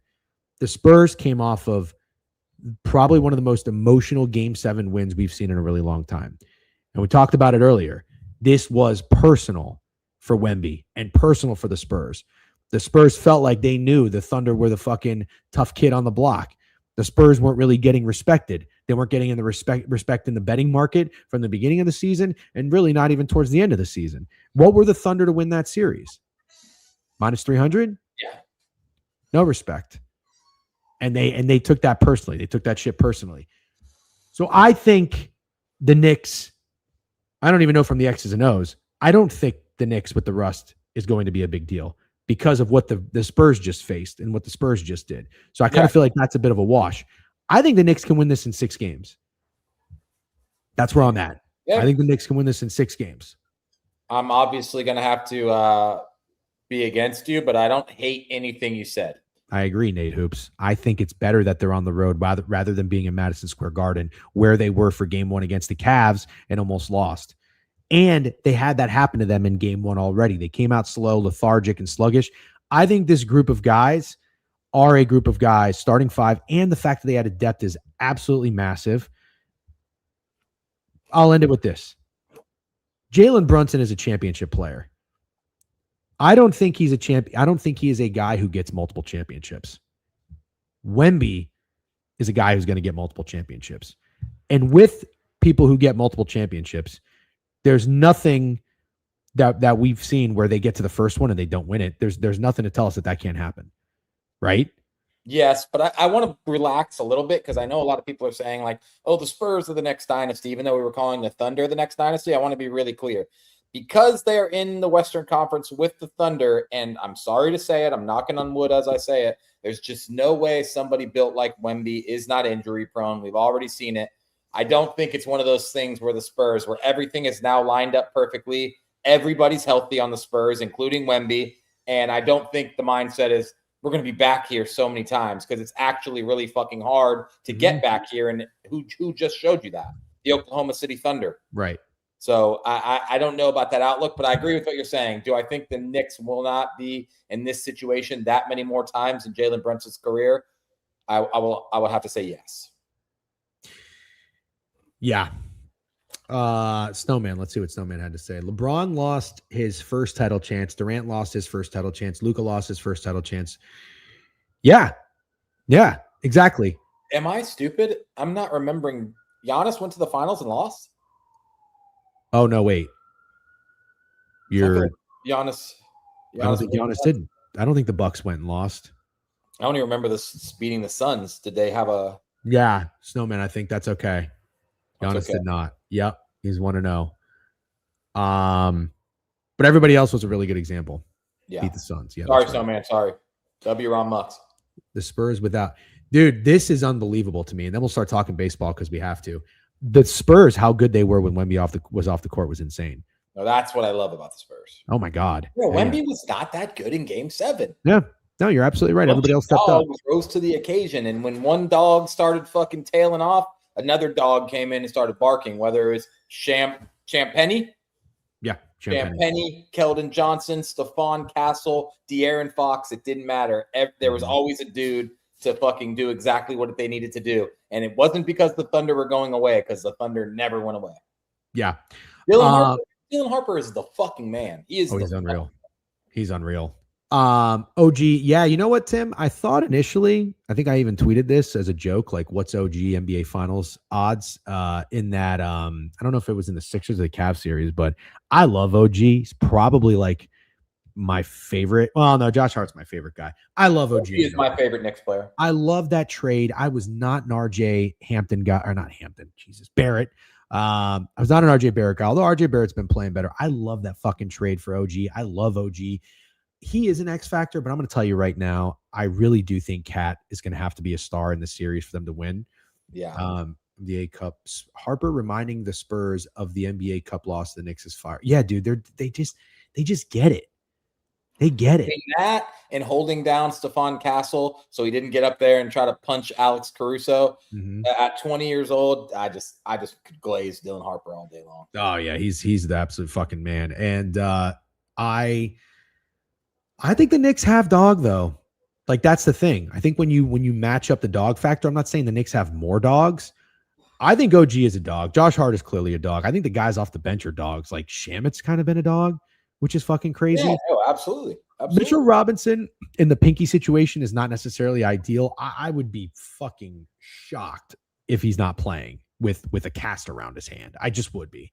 Or something. They already said that. He's playing. Oh, they did say that? Doesn't even need to put the ball in the hoop. Him not playing with a broken pinky would be insane. I can't believe people in my comments were like, he's going to be out this series or something. I'm like, what? That doesn't make any sense. Maybe I misread. I thought for sure he was. Oh, Jordan Clarkson's a great one. Yeah, Jose Alvarado is a dog. So, yeah, if I lose this wager, I'm not going to be on the floor shocked. But I made it for the vibes and because that's my pitch on why I think that the Knicks, the rest isn't going to affect them. I think you cooked. All right. Thanks. All right, let's talk some hot dudes. I got some notes out, but I'm going to flip the page. Do we have a full slate of MLB games today? Are you going to write stuff down? I'll tell you right now. That is exactly why I said I'm flipping the page in my notebook. 5, 6, 7, 9 games. Pretty nice. 9 games. Okay. Yeah. Did you see that somebody released a Diddy sex tape? No. That happened. That's real. A Diddy sex tape? Yeah, it's Diddy, a male sex worker, and 50 Cent's baby mama. It's a lot of Diddy just walking around with his dick in his hands and then them two engaging in sexual acts. I can say this stuff, right? Yeah, but where is it coming from? It's real. It really happened. That happened yesterday on the internet. No, I understand that. But where is it coming from you? Why did you just bring it up? I just thought of it because I thought that was kind of groundbreaking. But you knew. Not being sarcastic at all. I just feel like I understand that. When we were talking Taylor Mathis and Papa John's, it just came to me right now. Oh, okay, that's what I'm saying. What brought that in your brain? Hot dudes. 37, Corco. No, hot dudes. We can move on, man. I said I'm turning the page. We're going to talk MLB hot dudes. And you were like, by the way, did you see the Diddy sex? I'm just curious what made you think I don't know. I can't tell you what made it come into my head. That's fine. If you got no answer, you got no answer. It's okay. Nothing. All right. I left my mouse, my vertical mouse. My hand is actually killing me. That vertical mouse really is saving me. I do have my mouse pad. Yeah. So it's getting shipped up here. It's not here. So I'm not gonna be able to share my screen. But I got the board up. We've got decent Wi-Fi here, so we can do what we need to do. First game up, Rays and the Detroit Tigers. The Tigers, who you said were going to get hot before you left to Europe, it doesn't look like they're getting hot. They are 8-24 on the road, 22-38 overall. This is just a bad baseball team. The Rays, not a bad baseball team, 36-20, 21-6 at home. Had a gritty series win against the Angels. That was going to be a weird spot for the Rays. Kind of felt that way again, that Nick Martinez game. What do we think about this total at 8? And some guy named Madden going for the Tigers today. Steak. Let's see what we think here. The good news is I didn't dabble in any Detroit Tigers stuff because we don't bet on cold dudes or cold teams. Good job. So fuck them. They are definitely dead. Our sick money and our Detroit people have been in here telling us that for weeks. It's a bad team. It looks like they have no interest being out there. So there's no guys on the Detroit Tigers to talk about currently as hot dudes, and I'm not going to be betting them at all. I don't think the 8 total is weird. The Rays are hard to figure out because they're really good offensively, but the Tigers aren't putting in any runs. And if I had to set the total for this, I'd probably put it right at 8. But we got to keep talking about Jonathan Aranda, right? Yeah. How do we not? He's peak hot dude. Yeah. So another multi-hit game. Pull up what he's been doing here in the game log. So sorry, not another multi-hit game. That was the headline. He had 4 multi-hit games in a row. He is 1, 2, 3, 4, 5, 6, 7, 8, 9 games in a row with a hit. He's got 3 home runs in his last 6 games. 1 for 4 yesterday, 1 for 3, 2 for 4 in the series with the Angels. He is a left-handed batter, if you guys aren't familiar. The part of the reason I went with him and not Yandy yesterday was because he was going against Kochanowicz, whatever the fuck his name is, Snowman's most faded pitcher, which I like. And he hit a home run, only hit of the game. Now he's going against another right-handed pitcher, this fucking Madden loser. So Yeah, I don't know if you're able to pull up some odds and see what they are for today. That would be a good way to contribute. Odds for what? Props or No, probably just home runs. We don't need hits, runs, and RBIs. yeah. But I'm gonna put Aranda would be a guy for me, and then I guess if there is anyone on the Tigers, although I'll say this, Jax is 1-3 with a 3.6 ERA. He did not have a good start his last time out, and I think he got hurt. Yeah, so he played Baltimore. He only made it 2 innings, 38 pitches, 4 hits, 1 earned run, 3 runs came in, 3 Ks. That was May 26th. I thought he was going to miss a start, but apparently he's not. So I like this dude. I think Griffin Jax is kind of a dog.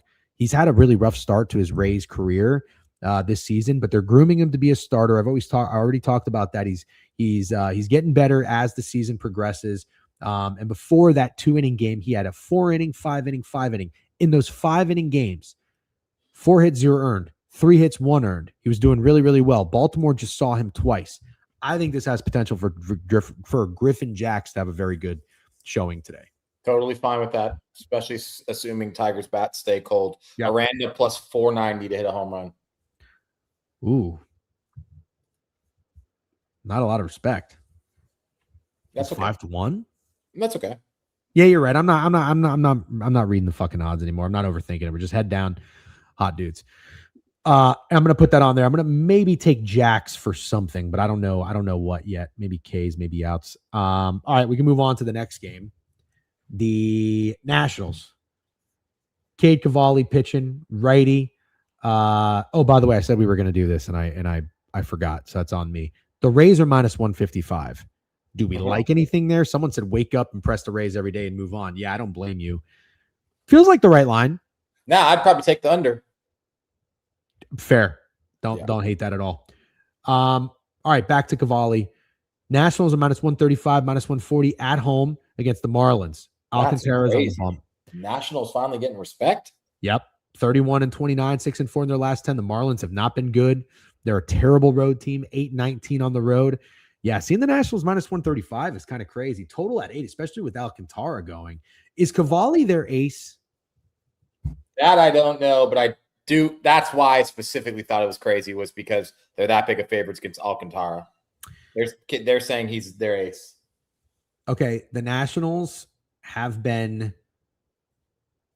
this big of favorites 0 times this season. Yeah, it's pretty crazy. Yep. They were minus 122 against the Twins and Simeon Woods Richardson on May 7th. Do you know what this reminds me of, Steak? This reminds me of when the White Sox were big favorites, and I was like, I got to push the Twins just because, and the White Sox took care of business. It's got to be the Nationals today, doesn't it?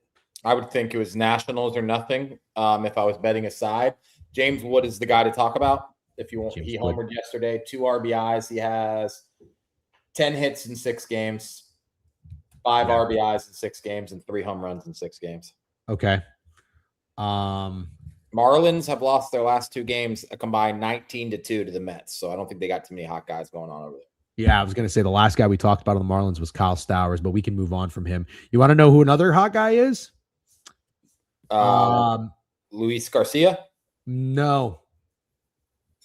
CJ Abrams? Curtis Mead.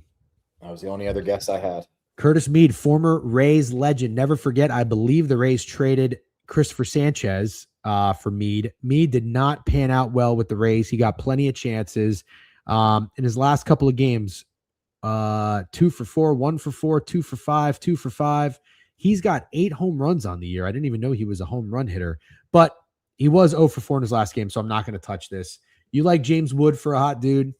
Kind of a don't overthink it play, which I'm okay with. I might bet the Nationals today. Yeah, I don't hate it. One of us should have it on the fake sharp sheet for sure. All right, I'll put that on the potential sides. You like that Rays under, which I'm gonna stay off of. Yeah. All right, Reds. Big price today for Cincinnati. Kind of getting back on track here. 30-28, 6-4 in their last 10.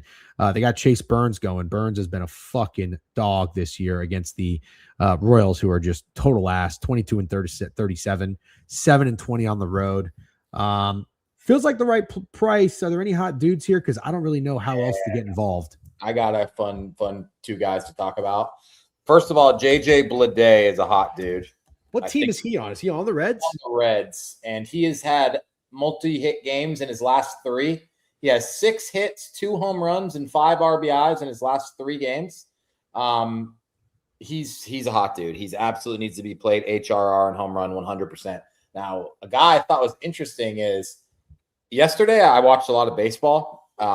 Really cool thing on Peacock called Sunday Perfect Pitch or something. It's like Red Zone for baseball. It's awesome to watch. You've talked about this, but with something else. It was like Big Inning or something. Big Inning. That's not on Sunday, but this felt like it was a Sunday thing, or I'd never seen it before. But it was really, really cool. All the games, they just go back and forth, show you all the highlights. It was awesome. Eugenio Suarez hit a home run yesterday. And when I saw that, I was like, damn, I feel like I haven't heard this guy's name all year. I don't know if he's been hurt or if he's just been trash, but he did homer yesterday. So maybe he's a guy to hit to go back to back. I'll take the maybe right out of that sentence, brother. Well, here's the thing about Eugenio. He has not been doing well. Yeah, that's what I'm saying. Yeah, no, dude, but right. Maybe a back homer guy. So just in general, though, yeah, I'm totally with you. That's a very good guy to bring up. Batting .224 on the year, only 4 home runs. It says he didn't play for like 5 games 2 weeks ago. I don't know what happened. He did have 2 games where he was 2 for 3, 2 for 5. Then he went hitless in 3 straight. Yesterday, 1 for 3, 1 home run with 2 RBIs. He's been striking out a lot. So he's a home run or bust guy. So Steak, I like this. I'm going to go Suarez, home run, and then Bleday hits, runs, RBIs. Love it. Not going to talk about the Royals, if that's cool. Totally fine with that. I did just want to mention, though, for JJ Bleday, just so people have like the full scope and understanding of how hot this guy has been. Batting .303, 9 home runs on the year. He's a lefty, and he got a right-handed pitcher he's going against today.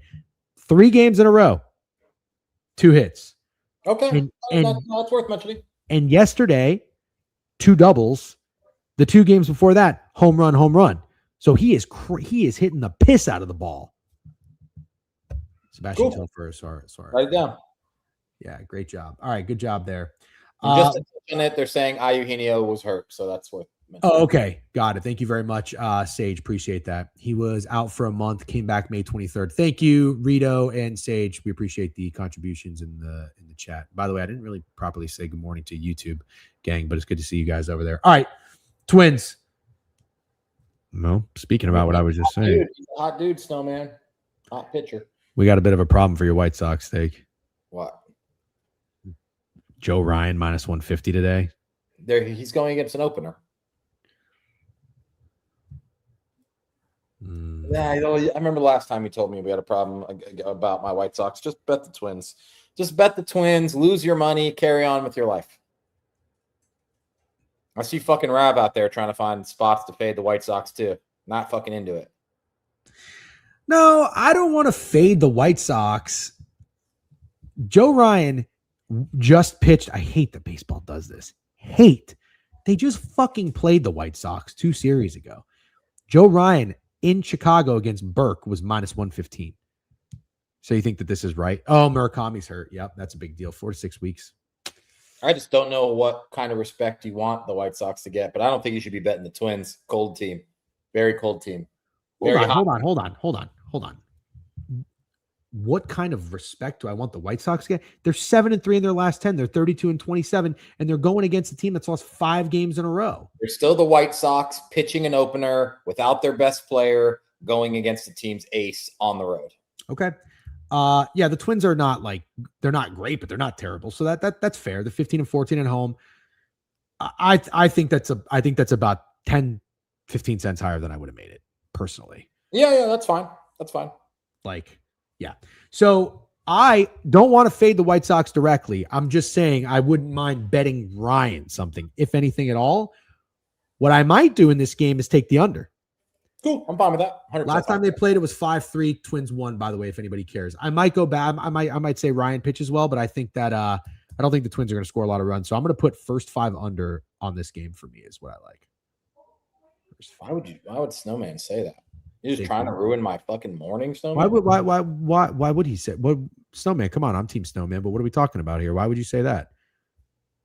I just started enjoying being a White Sox fan. I've been a White Sox fan for the last 2 years. Yeah, I'm finally accepting that you're a White Sox fan. No, you can't trade him already. I swear to God, if that's Goots, I swear to God. Yeah, he's out 4 to 6 weeks. White Sox. Colson Montgomery, home run. Yeah, he needs to be written down. Needs to be written down. I'm writing him down. Yep, Colson. Dude, did you hit your parlay? No, Ian Happ didn't fucking come through. We went 4 out of 5 back-to-back days. 4 out of 5 on Hot Dudes back-to-back days. And not only did we go 4 out of 5, the last dude sold us on both of them. I went 5 for 6. Not to try to one up you, but nah, it's crazy. Yeah, Devers 0 for 4 and Coors was tough. And then he was insane yesterday. Yep. Devers is still unfortunately a hot dude. I don't know what to do about him. That would have been so sweet. Okay. We're making great progress here. It's 11:41. I'm going to tee you up for this next one and take one more piss. There's 5 games left. Sure. Milwaukee. Drohan, lefty. This guy's not very good against the Giants. Oh boy. This is a short line. I know we don't bet like that. There's another thing interesting is that it is a short Bring it line. up. I'm going to be right back. It is a short line. By the way, cash over 1.5 P breaks. So those of you who had it, I know the Sharps had over 1.5 pretty much every day. So cash over 1.5. The Giants have looked to me like one of the worst teams in baseball, and then they come out randomly yesterday and score 19 runs in Coors. I know there's a system, if I'm not mistaken, that you fade the team coming out of Coors. I don't give a shit about 19 runs in Coors yesterday. I think everyone agrees that the Giants are bottom 5 in the MLB right now, unless I'm crazy. And the Brewers, I mean, now at this point, me and Jeff Sunday are just complete idiots for not actually financially investing into this. We have been saying don't fade the Brewers now for months. I mean, the Brewers just keep winning. Never really matters. They won another series at Houston. Not that anyone's surprised. They won the series against St. Louis before that. They keep doing it. And I'm looking at this line, Landon Roop against Shane Drohan. I don't really know who Shane Drohan is. He's pitched 27 innings this year. Pretty good, under 3 ERA. It's a short-ass line. And if I bet like I used to bet, I would probably be betting the Giants today, but I don't do that anymore. And I absolutely refuse to fade the Milwaukee Brewers. I'm so with you. Here is one thing to bring up. And it really doesn't have anything to do about the Giants as a team, just Landon Roop. I recall us talking about this guy a week or two ago, and he was getting respect. I think he was like a favorite or something like that. And the chat said, like, Roop has been awesome. And it feels like Vegas is typically either slow to give teams or players respect because there's something they're not seeing there, maybe where it's like, oh, this is a bit fluky. This isn't sustainable. And then there's guys and players they are quick to respect where it's like, oh yeah, they've got it. Something in the algorithm is saying like this dude or this team is really good. There's something about Landon Roop that I think Vegas's algorithm really respects. So he gets respect. So maybe that is why it's a little bit shorter, but Chad Patrick's been great. 2-2 with a 2.6 ERA. That's not who's pitching for the Brewers, is it? Oh, I'm sorry. RotoWire said it was. I have Drohan, but I'm not 100% sure that I'm right. No, that's what cover says. Yeah, real quick. It's hard to pick out see, this is tough. It's hard to pick out a Giants batter, but I would like to because I lean Giants because I'm just kind of playing the odds here, reading the line, thinking that it's short. But like they just had one of those games in Coors where everybody teed off. 19 It's hard to call them hot dudes because of that. I know. I agree with you, man. So here is my question. If you were, oh my God, Devers had 4 hits and 3 doubles yesterday. Yeah, I'm not even. It's fine. I'll go back. I'll happily go back to Devers. I have written off. I'm Devers. more so just talking about him fucking us. Crazy. Yeah, I couldn't. 3 doubles when we needed them. Yeah, I mean, yeah. I'll go back to Devers and then Jake Bowers. Jake Bowers homered last game. He's an interesting guy because we had identified him as a hot dude on May 27th, and we bet him, and he went hitless. Then he went hitless in the game after that. Now he's got back-to-back games with a hit. He had a home run yesterday, maybe making his way back into being a hot dude. I'll let you decide on that one. I just have such a fucking bad taste in my mouth from when I bet him and he didn't do shit. He is a lefty going against a righty today. Let's just look real quick. Oh, he took a seat against a lefty. Yeah. Okay. So he's definitely better against right-handed pitchers. 1 for 4, 1 for 4. And then, like you said, that home run yesterday. I don't hate it. So that would be your guy from the Brewers, Jake Bowers. That would be my guy from the Brewers, yes. Roop is coming off a pretty rough outing too. 7 hits, 2 run, hit 7 Ks. Bowers is 2 for 4 against him. Adames hit a home run yesterday, I know, but we can't go too crazy. We can't go too crazy with that. Yeah. I'll put Jake Bowers on here. Okay. You like runs in this game? I don't see that. No, I can't do it.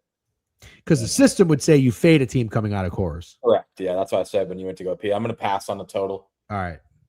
Oh, Adames revenge game. Oh, dude, Adames just hit a home run and it's a revenge. Okay, fine. Write him down. Write him down for a homer. Yeah, fuck it. I'm in on that. Okay. Let's do it. Yeah, I'm going to go Bowers, hits, runs, RBIs. I'm going to go Adames home run. Okay. All right, let's keep moving. Mr. Wager, 5-stream streak. T-Math gave me 50. Let's go. Very funny. 4 more games left. St. Louis. Ooh, got such a hot dude to talk about. He is Josh Jung has been steaming. Piping. Also, JJ Weatherholt has 8 hits, runs, and RBIs in his last 2. Oh, my goodness gracious. I missed that. That's on me. Oh, no, it's this game. I didn't miss it. Yeah. The Rangers are in St. Louis. They are minus 115, minus 120 with DeGrom going, who's got a 3.81 ERA against McGreevy. St. Louis is 31-26, but they have not been playing well. 3-7 in their last 10. The Rangers 4-6 in their last 10. St. Louis is also obviously coming off of a Sunday night baseball game, but they're not traveling and they won. Great job. You hit the Cardinals yesterday. I don't like a side. The total is 7.5. I don't like a total. I'd probably lean the over if I had to say anything. So with that though, I would not mind leaning into some batters.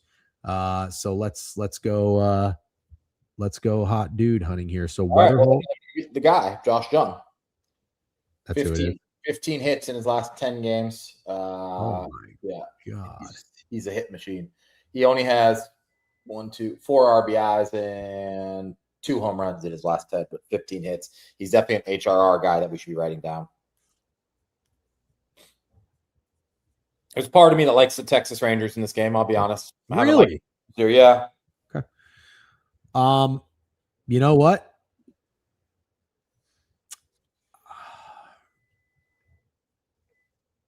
I think Weatherholt has to be played. Yeah, I think Weatherholt. I'll play Weatherholt any day of the week. Oh, really? You're a Weatherholt guy? Absolutely, 100%. Oh, I didn't know that. Bro, I've hit him to hit a homer this year 2 times at plus 700 or better odds. I had no fucking idea. Yeah, he was one of the hot dudes from the beginning of the year. Okay, we need to make a mental note. We have the sample size now for pitchers. If everybody remembers that fucking glorious 48 unit run in the summer 2 years ago in baseball was really attacking pitchers. Jacob deGrom is a bounce back guy because after he had 7 hits and 6 earned runs. He went 7 innings, 3 hits, no earned runs, and 10 Ks. He got hit up against the Angels, 3 innings, 6 hits, 6 earned runs. He follows it up with 6 innings, 4 hits, 2 earned runs. So somebody just said it. That's why I was paying attention. He had his bounce back start. So we already missed that, but I'm just saying the next time DeGrom gets blown up, mental note, somebody remember it, we got to take DeGrom something. Now here's the question. You said you lean Rangers or you lean Cardinals? No, I like the Rangers, and after listening to you talk, I like the Rangers a little more. Okay. I'm starting to as well. The Cardinals have not seen him a lot. I'm a DeGrom guy. Now, I want to get kind of cheeky, and I don't know if this is a good or a bad idea, but I might like the Rangers first 5. Okay, that's fine. I'll take Rangers. Well, we like the Rangers and the Nationals together. One of us is going to take one of those for the big sharp sheet each. You pick Nationals or Rangers. Okay, and what if we don't come across anything else that either of us likes? Can I take the Rangers first 5 and you take the Rangers full game? Do whatever the fuck you want. It's your fake sharp sheet. All right. DeGrom has been going for his 100th win for a few games. Is this it? Huh? I'm going to say yes. Yeah, I'm going to say yes too. All right, I'm in. Weatherholt, chat, and Jung. Yep, there we go. Next game.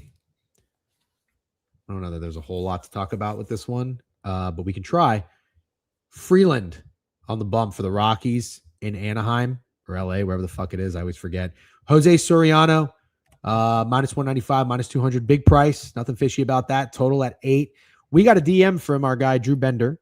Long time. Sharp dude, smart dude. Sends us a message every now and then, which we always appreciate. I don't remember it in detail, but I skimmed it like you would. And he said he wanted to back Kyle Freeland today. Okay. I have no issue with that, but who on the Rockies could be a hot dude? I think I have an idea of a guy. Also, Mike Trout, 5 hits and a homer in his last 3 RBIs, but also important to mention 6 walks. Oh boy. So Mike Trout might be somebody to talk about. Obviously, I don't bet Mike Trout. You know how I feel about him, but you could. Yeah. You could if you wanted to. All right, let me see. Yeah, I got a guy, hot dude for the Rockies. You want him? Hunter Goodman. His name's Ezekiel Tovar. He has 8 hits in 6 games, 3 home runs, and 6 RBIs. Hot dude. Yep. And on that note, it does look like Soriano might be coming back down to earth a little bit. That last game, I almost wish I would have bought into it. 7 hits his last game against the Tigers, 6 hits a game before that against the A's. Not a whole lot of earned runs allowed, but oh my God, the game before that, he had 6 walks against the Dodgers, only 1 hit. I just want to look at the history here. Tovar, 1 for 1 against Soriano. You writing him down? Oh, fuck yeah, I am. I'm going to go hits, runs, RBIs. Hoppy did homer yesterday. Hey, I got a fun idea for this game. What? No home run. What if Ezekiel Tovar does it? Nah, fuck it. Let's do it. It's fun. You have to bet. You have to place that for me. Yeah, I know. 2 games, 7 minutes. Oh, we're good. Dodgers is one of them, so who cares? It looks short to me. Dodgers are pitching Emmett Sheehan, and the Diamondbacks are pitching Eduardo Rodriguez, who's been really fucking good this year. So that must be quick question for the chat. I know you're not going to be able to know this, and that's fine. What is Sheehan a good pitcher? I mean, I see the numbers, but I've never seen his stuff. 3-1, 4.7. You can have a 4.70 ERA and get wins because the Dodgers lineup is so stacked. Back-to-back guys say he's decent. Okay, fine. Steak, you started this by saying you think the line's a little short. Not when I see that how well Eduardo Rodriguez has been pitching. Yeah, Rodriguez for the Diamondbacks, 5-1 with a 2.3 ERA, lefty. Ooh, total at 9. That's high. Yeah. Yeah. Look at Dodgers 3-7 to the over in their last 10. D-backs 4-6 to the over their last 10. You've got Rodriguez on the bump, and this total is at 9. Better at home. Dude, look at the comment from the guy who just subbed. You have to read it. Read the comment from the guy who just subbed. It's Pos. Yeah, read that. Steak gives me the vibes of someone who has to look for the letters on the keyboard when typing.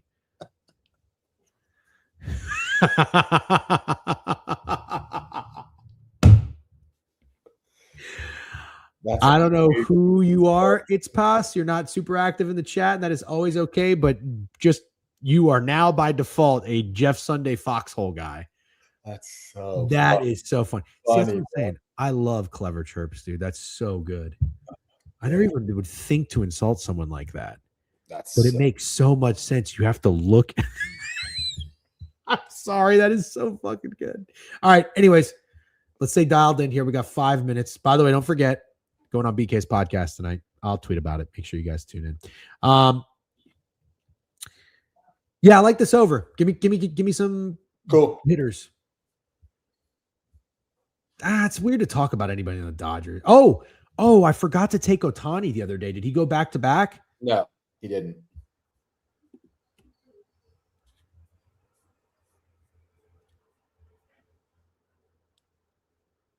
So he's 2 for 5, 1 for 3. He's on a four game hitting streak. Hey, Hearn, I just want to be very clear. I stand zero chance in that. Zero chance. Yeah. I'm like kind of quick. I can probably beat you in like running things though. Running? We're talking about typing. Oh no, I would fuck you. Actually, I'll go ahead and say it. If someone was to ask you like, hey, like, what do you think you're the best at? Like, what would you challenge anyone at? Typing. I think I will fuck. I know, I've seen you type. That's why I would never fucking do that. I'm a fast type. You know what? This could be fun. I should go on and do a speed typing thing on the stream one day. Yeah, that would be fun. I will not be joining you. All right, let's get back to it. Freddie Freeman, 8 hits in 6 games, 6-game hit streak. I know you're gonna hate this out of me, and that's fine. You just hate Freddie Freeman, I know. I love him.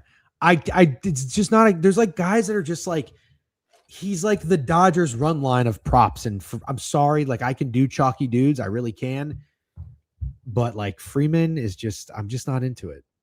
Okay, fine. If they're saying Pajes, let's look up Pajes and let's move on with our life. Because I have an opinion on the next game. Well, is there anybody on the Diamondbacks? I mean, there's 2 fucking games here. Pajes, wow. Pajes is a hot dude. 8, 10, 12 hits in his last 8 games. 2 home runs, 7 RBIs. Oh, he just hit a triple. Oh, put Pajes on my card. Hits, runs, and RBIs. There you go. Anybody on the D-backs worth talking about? Speak now, or we're moving on. Mets and the Mariners. We got 3 minutes. I want to talk about it a little bit. Okay. Mets, Mariners, Emerson Hancock, some guy named Warren. Short line.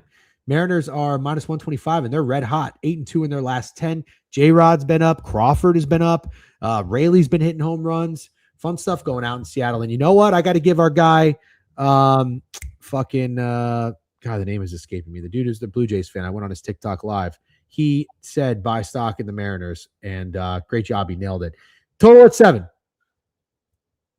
I like the Mariners. Both of these teams are hot. I'd be fine if you want to take anything you want. I'm going to take the Mariners. You nailed it with the Mariners hot dudes. Has to be mentioned that Juan Soto was one of the hottest dudes all through the month of May. Yeah. I think he had like 9 home runs or something. He was crazy. Shout out Juan Soto, man. He's treated me well, although I didn't really jump on any of that. Do you think that line's short though? Not really. There's nobody. Who's this guy pitching for the Mets? He's a nobody. Let's see if he's an opener though. Oh, is it Sean Manaea? Oh my God, it might be Manaea. Austin Warren. Well, that's who I see on covers, but remember, there's different. RotoWire can be more or less accurate. Oh, okay. I don't care. I don't think anyone likes Emerson Hancock that much, anyways. All right. Well, I have to ask you this question, good sir. How do I not go back to Carson Bench? Oh, you absolutely do. That's my guy. See, let's just talk about it. We got like 1 minute. I don't really feel like dog days of summer are going to be a thing this year with the World Cup. No, it's a pretty good take. The World Cup is great. I want to make sure, like, we were shitting on it being in the U.S. It is one of the best events to gamble on. Yeah, and then it ends, and you're literally going right into college football. We'll be talking about college football every day on this show by the time World Cup ends. Yeah. No, I'm with it. I'm with it. I heard on the news that they're expecting like 2 million people to be visiting New York City due to the World Cup this summer. It's going to be so fucking busy. I don't have any desire to go to the game, but in terms of content, what I was thinking about doing is maybe pointing out a few places like restaurants or like bars. Like, for example, like Uruguay. I have a great Uruguayan restaurant. You know what I mean? Like that could be kind of fun. But I don't really think I'm going to go to anything. Are you going to anything? Because I think Miami is a city. No, right? Yeah. Any games. Just bars. I'm gonna go to some bars and watch some games. That'll be fun. Okay. We will I'm gonna make a hot dude video, Steak. But before we hang up, do you wanna basically decide who you're gonna take, who I'm gonna take? Yeah, sure. Could be kind of fun to do. I'll tell you who's on the list. Aranda. I feel like that's a you guy. All right, I'll take Aranda. James Wood. How about you take James Wood? I feel like he's a me guy, yes. Okay. JJ Bleday is you. Okay. I'm gonna take Suarez home run. Cool. I'm gonna take Colson Montgomery, so we already have 3 guys for me. Okay. I'll take Bowers. I'll pass. Okay. I'm going to do Adames home run, but he's not going to be one of my hot dudes. You want to take Jung or Weatherholt? I guess after I declared myself a Weatherholt guy, I got to go with Weatherholt, right? You can have either because I'm going to pass. Okay, I'll take Weatherholt. I'm going to take Weatherholt and Jung. Good. Can I have Tovar? Yep, all yours. And then I'm taking Benj, obviously. That's 5. Pajes is up here. Do you want him? No. Okay, we'll see. Hasn't treated me well as a hot dude. He's been great, but whenever I bet him, not so great. Let me run down real quick. Fake sharp sheet. This is fun, by the way. Sorry. Yeah, drafting hot dudes is fun. We'll do that to end the show moving forward. We also said we'll do cold dudes, which we didn't have time for today. You're right. You're right. Fake sharp sheet. For me, Mariners money line, Rangers money line, and you're going to take Nationals?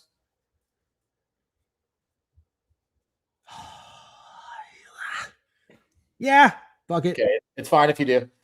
I need a fucking under. What was that under? Take the Rays. You like the Rays under? Yeah, Rays under. Boom. There's my fake sharp sheet. I'm gonna take the Nationals money line. I'm gonna take the White Sox, Twins first 5 under, and then I might take the Dodgers D-backs over. We'll you know what? We don't have to say what we're gonna do. What did I tell you? Remember? We're gonna put it on the sheet and we're gonna fucking whatever it's called, engagement farm it. So you have to go look at it. All right, Steak, great job, everybody.